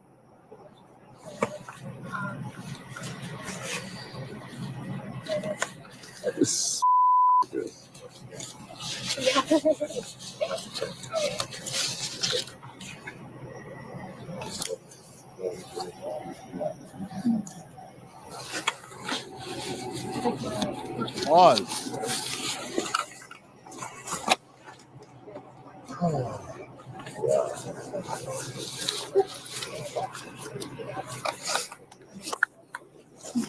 I pull all this. You want to see my dick? You want to check under my nuts too? Yo, mind your speech, my youth. No, not really. Go ahead. I feel like you might be. No, not I really. feel like you might be. Where is that? I don't know the way you person. Well, we gotta search everybody's name. Nah, you can check under there. You can check under there. It ain't shit. It's just a big dick and some big balls, bro. Hey, Yeah, yo. receipts I paid for in this city. Like what the Really? Really? I mean, y'all are doing the most right now. Yeah, we always do. Yeah, you know, that's what police do. You know, they search people. I didn't do anything, man. I made a wrong. You're arrested for who you are. But I'm not drunk. All right, take a seat. Number one. My opinion is different. Yeah, I know. I get Hey, that. come this I way. get Take a that. seat. Hold The on, car- wait, sir. Wait. Hold on. I'm having a conversation. Sit down. Hold on. Sit down and put you in the car. It's gonna hurt. Hang on. My dad is Michael Jordan. You can ask me one question. I'll answer it, and then I want you to sit down. What's up? I just want to understand why y'all are treating me as if I did something criminal. Because I think you have driving under the influence. But I'm not. Substance. So I've answered your question. Now please sit down, and I'll answer more questions. Please sit down. I got nothing else for you, bro. All right. Hold sit on. down. Can I Sit down. Yo. Sit down. Yo. I'm bro. Michael Jordan's son. Hold on. Stop taking. Yo. Can I ask my girlfriend a question? Don't do that again. Relax. Sit down. Relax. Sit in the car. Relax. Can I ask? Yo, the guy's telling the police to relax. You can't make this up, man. Listen, this is not AI. This is real. He told the police to relax. My girlfriend a question or no? I got it right back. Oh, wow. Okay. All right. Wow. Wow, you're really arresting me for being drunk and having drugs up. Wow. The audacity of you guys. Don't you know who my dad is? What's it?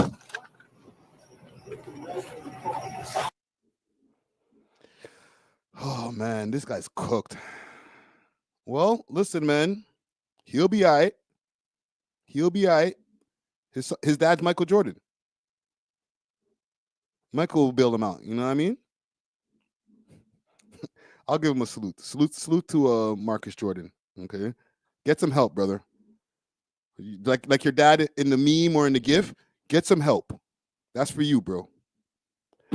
Okay, y'all talking about I'm ducking this Potlord shit. I'm not ducking shit.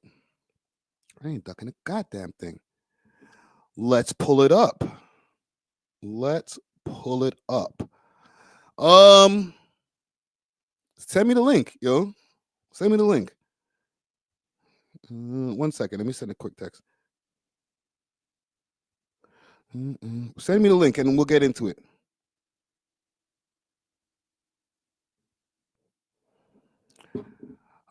Actually, you know what? We'll go look up Potlord. We'll look up Potlord. I already started looking him up. I didn't even know the nigga name like that. I'm not even trying to diss because I'm not aware that he has a problem with me. Is it Potlord or Potlord? Let me know. I'll look it up. What's the name of the video? Yeah, give me the name of the exact video and I'll pull it up. Okay, we'll get into it because you're saying that the man's talking shit about me. Like, let me know, man. Let me know.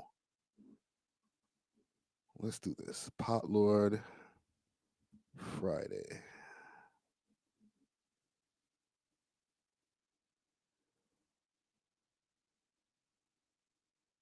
Is this his channel right here? Pray for Drip. This ain't his channel.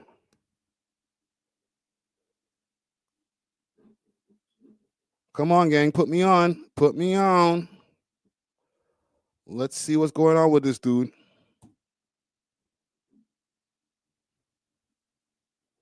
Let me see if I can find his channel. Is it on his channel or is it on the channel that he has where they do the podcast? Because respectfully, he doesn't have a lot of content. Like his SEO is trash. His SEO is trash. Spliff Mode TV. Let's look that up. Spliff Mode TV. That's going to help in the SEO. Niggas be so caught up on being so 420 friendly that they'll just push themselves down into SEO. That's fine. That's fine. He said it was his last live stream. His last live stream's 2 months ago. Did he chop it up into pieces? Send me the link. Let me respond to this nigga. If he got smoke, let's deal with the smoke.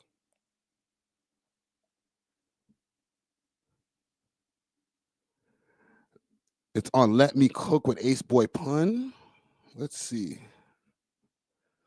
Let Me Cook. Ace Boy Pun. This nigga got at me, right? Let's find out.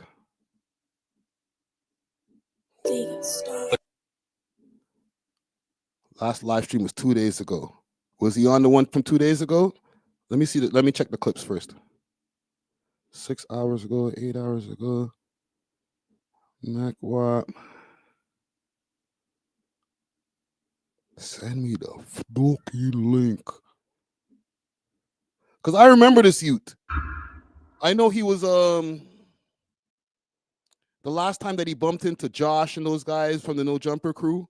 Apparently there was at some kind of festival or some kind of, I don't know, some shit. The one with him in the thumbnail. You're saying that like that's so easy to freaking find him in the thumbnail. Like, nigga.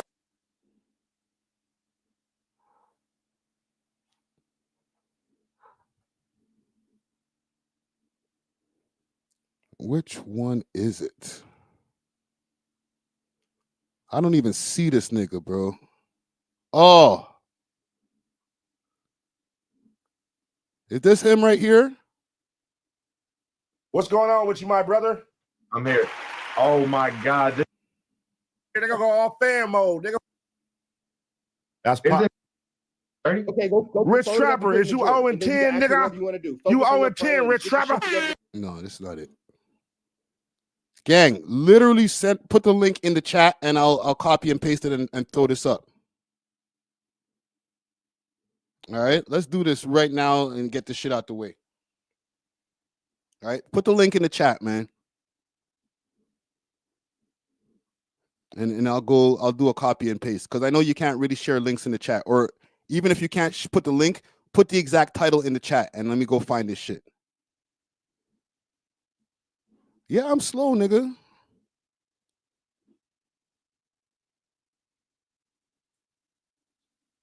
I'm trying to find the thumbnails with Potlord in it. I don't see any thumbnails with this nigga. I see Smack. I see Adam.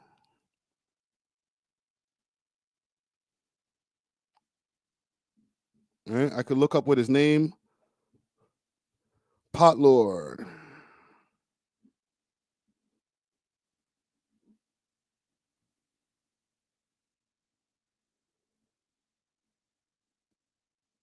Is it this one right here?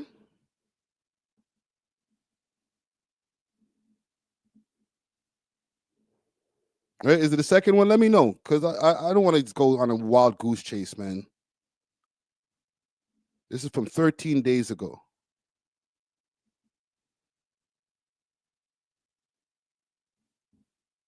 All right.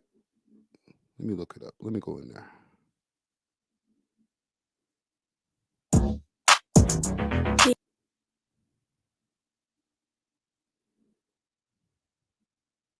That is a bitch. Oh my God. That is mookism at its finest. Mate, and now you've frozen. This is you've it? Frozen it. But for what? You get a grinder message or shit. incoming video? You said I just passed it with him with the glasses. So this is the one. This one right here. All right. Where your bitch at? Where your bitch at? What bitch? Let's go to the Where your timestamp. bitch at? What bitch? Mate, what do you mean your bitch? Your bitch has a cock, mate. That's not counted as a bitch. Oh my God. That is mookism at its finest. Mate, and now Early on Raider Game, Little Blue Hat. Spliff Motors in the building. Rich Trappers in the building. Mac Wops in the building. We in this motherfucker, man. Shout out. Hey, man, come on. What's up with all that Raider shit, bro? Come on, man. That's See the name. Shout out to the Raider. This nigga came with the whole woo-wop, nigga. Nah, it's not. I do my podcast right here too, so I'm letting my podcast area right here. So okay. Raider podcast. I'm like, hey, you be on this motherfucker. I'm like, that's the first time I see it. Wait. You do a Raider podcast about y'all not winning? Damn. Bro, you got to do it one way or another, right? It's a job. You know what I mean? Yeah. So what the fuck you talking about, boy? No team every day. Yeah, you weird ass nigga. Shut the fuck up. You a fucking idiot, bro. You a Shut the fucking fuck idiot. up. Show us another angle. Okay. Show us another angle of your house. Show us another angle of your house. Show us another angle. Show us another angle of your house. Show another angle of your house. You want to see that? Garage. Oh no, you outside. This nigga. This fucking guy's a fucking loser. Idiot, bro. He's a fucking loser. That idiot. He fucking likes. Anyhow, I'm not gonna go through running through all of that. I'm not gonna go run through that. And if he's calling both me and Top 5 a rap, like, bro, mind your speech, bro. Niggas don't know me up here, man. You know what I'm saying? You can't be running around calling niggas rats without having some kind of actual substantial paperwork, knowing niggas street pedigree, any of that type shit. Okay? I'll respond to it without even seeing the shit. If you're calling man's rats, bro, I don't know. You might have to examine your shit, my nigga. Because the amount of shit that I heard these guys on No Jumper talking about you, and you live in the same city as these niggas, You see them at events and you do nothing. You just start woofing behind them. And I'm not talking about tough guys. I'm talking about guys like Josh. Niggas seen Josh on road, had a whole bunch of smoke for no jumper, and just woofed. Ooh, ooh, ooh, ooh, ooh, ooh. Look what I would do to you if I did see you. Nigga, you see him right now, do something. Okay? I know a lot of times people think they're in Canada. Everybody in Canada is sweet. And I'm not even trying to talk about it on some I'm the tough guy. No. I'm just saying, even when you're speaking on different mans like Top 5 and all these different guys out here, when I speak on these niggas and I live in the same city as them, no matter how much I joke and kid, I also proceed with caution because I know a lot of these niggas is real niggas. So don't ever, misconstrue just niggas being on another side of the border and then equate that to just automatically being soft. Because they got soft niggas in LA too. And I think you might be one of them, my nigga. All right? I don't even have to see the clip. Fuck that nigga. How about that? Anywho, I think where are we at here? 3 hours and change. I'm gonna do one more story and then we're touching the road, man. You know what I'm saying? Just because you see me doing content on Top 5, this is where you put my name next to this nigga because this is where you found out about the nigga. You went to the We Love Hip Hop channel to find out about the content, but now I'm a rat. Shut up, bro. Shut the hell up, my youth. These niggas, bro. Everybody in LA think they're a gangster, bro. Oh, you guys are crazy. I'm not saying that he ain't. I don't know that nigga from a can of paint. But not everybody in LA, just because you come from a neighborhood, is some of y'all niggas is just some skateboard niggas. Yeah, not everybody's tough, bro. And that goes with Canada too. Shut the hell up, bro. Anywho, I want to finish off with some political things here, man. Just quick, like with some stuff that's been happening with the tariffs. On the last podcast episode, we reported that the tariffs were going to be in place by the time the episode was out. Thankfully, we were wrong because we were expecting, we had wrong information. We thought it was going to be starting on Monday. They were actually supposed to be starting on Tuesday. And then, hey, lo and behold, our guy, Justin Trudeau, was able to figure something out and have some kind of conversation with Trump to pull back the tariffs for 30 days. Here's the thing. A lot of people started scrambling and started trying to figure out what are we going to do if they start adding these extra taxes on American products. And, one of the responses that Doug Ford and a few other premiers were going to start having was removing American products from our stores. So what I ended up finding is a list through Reddit, right? Salute Reddit, period. But suck my dick to all of you guys over there who are on the Torontology Reddit who talk shit about me. We got a list. The first thing that I was worrying about for y'all, not for me, is the Hennessy. Right? Was there going to be Hennessy available in the liquor store out here? I'm not trying to see y'all niggas crash out because there's no more Hennessy in the stores because they pulled off all of the American products. But we'll look into that. They do have a bunch of products that are on the screen here. Let me see if I can make the screen a bit bigger.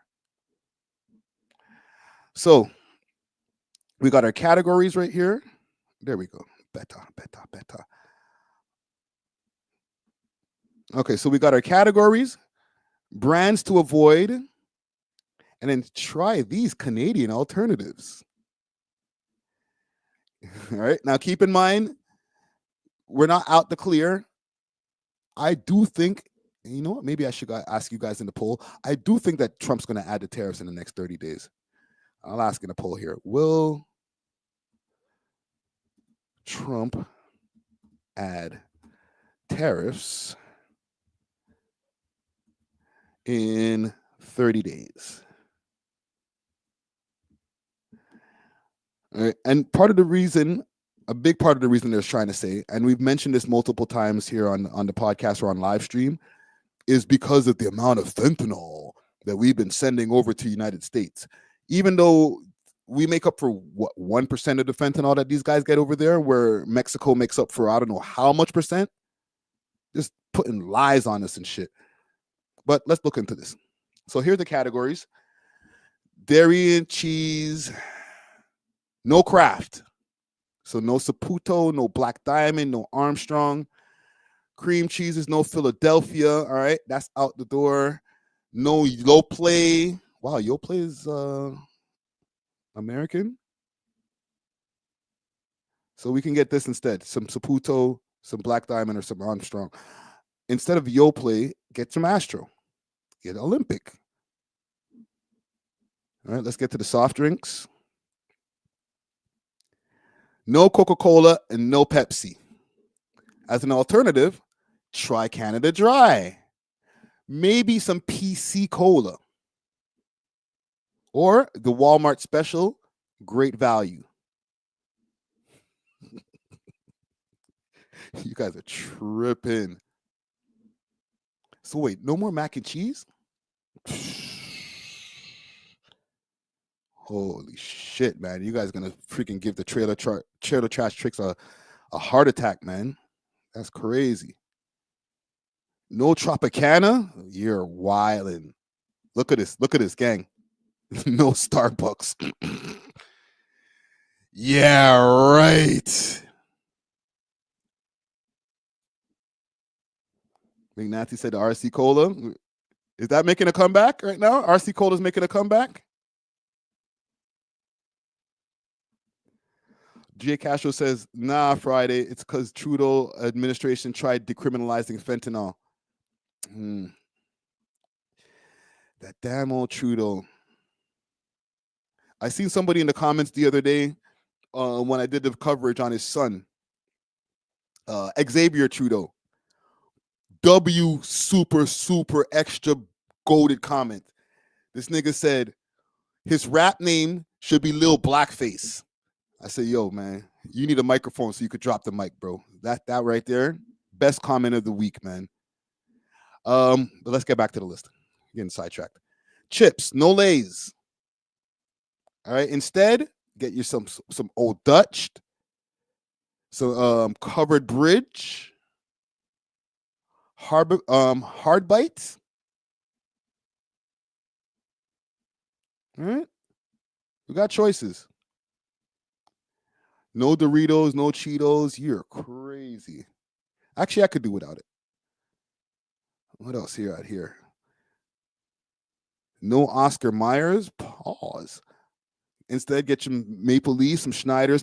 You know what? This is not so bad when I look through some of these things here. The alternatives that we have as our Canadian products, with the exception of like Starbucks, like look at this. Coffee. Oh, tab out of neck. Let's make it bigger again.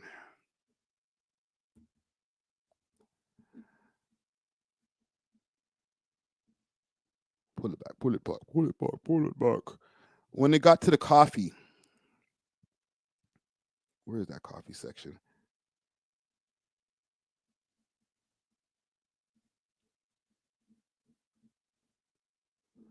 Starbucks, and then instead, you can get Timmy's. Second Cup or Van Hoot. Right? Do we still got Van Hoots? What the hell, fam? I don't know if this is going to work. I got to be honest with y'all, man. We can try to be as optimistic as possible. I just can't see all Canadians falling in line at the same time. Like, yeah, we're going to do it too. Yeah, boycott that shit. Niggas be lined up at the Starbucks. You ain't going to lie to me and tell me that right now, because we're trying to have some kind of Canadian solidarity, that all of a sudden niggas stop going to the Starbucks. Starbucks empty. I wanted to check on something too. There was one last thing I wanted to check on as far as where Hennessy is coming from. Hennessy.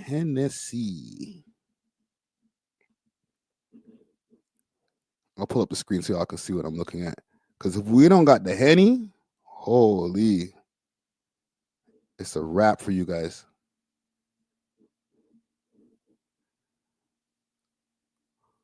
Parent organization is Diageo, LVMH.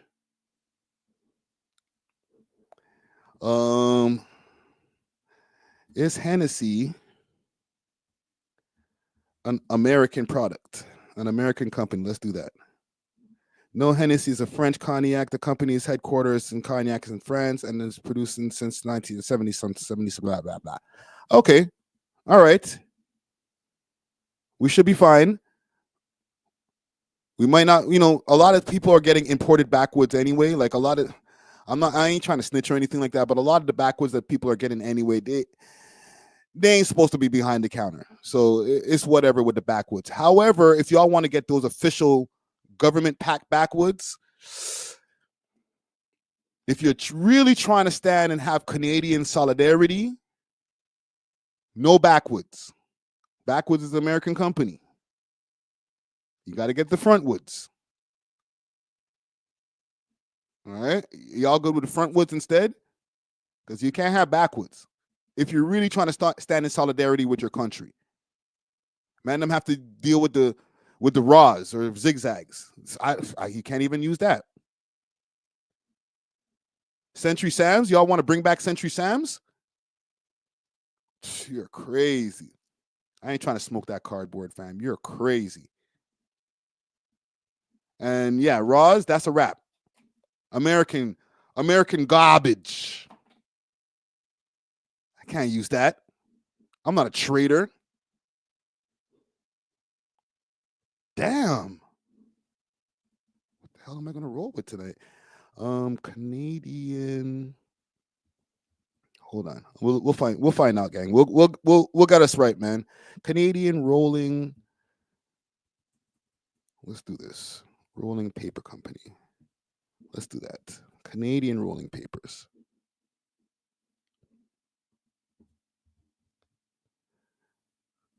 Companies. Let's get a list or something. Okay. See? Canadian lumber. No, I think this is just there might be a Zigzag Canada. Well, actually, this just might be their distribution over here. Rolling Aces. All right, we have alternatives, gang. We should be fine. Keep 6 Rio says point taken. Yeah. I get it. I think we got it though, gang. I got an interview that's dropping tomorrow morning with the boy 100 watts. Look out for that on all streaming platforms early in the morning, 3 a.m. Big salute to my distributors that are out there helping out with the mission. Also, look out for that on YouTube, 6 p.m. And I have something else that's on the way just now. I got an interview that's in the vault that I'm going to be working on, and a new documentary piece that I'm going to be working on right now that I'm kind of like 1/4 of the writing through. Okay, so look out for that. Big salute to Dusty Wallace out there in the world, and big salute to DJ Czar, as well as DJ Natural, who was over there on the pod the other day, and salute to the brothers from the 5% Nation of the Gods and the Earths. All right, we'll be back next week, or if there's any emergencies, we might be back earlier. Okay, we are off of this. Deuces.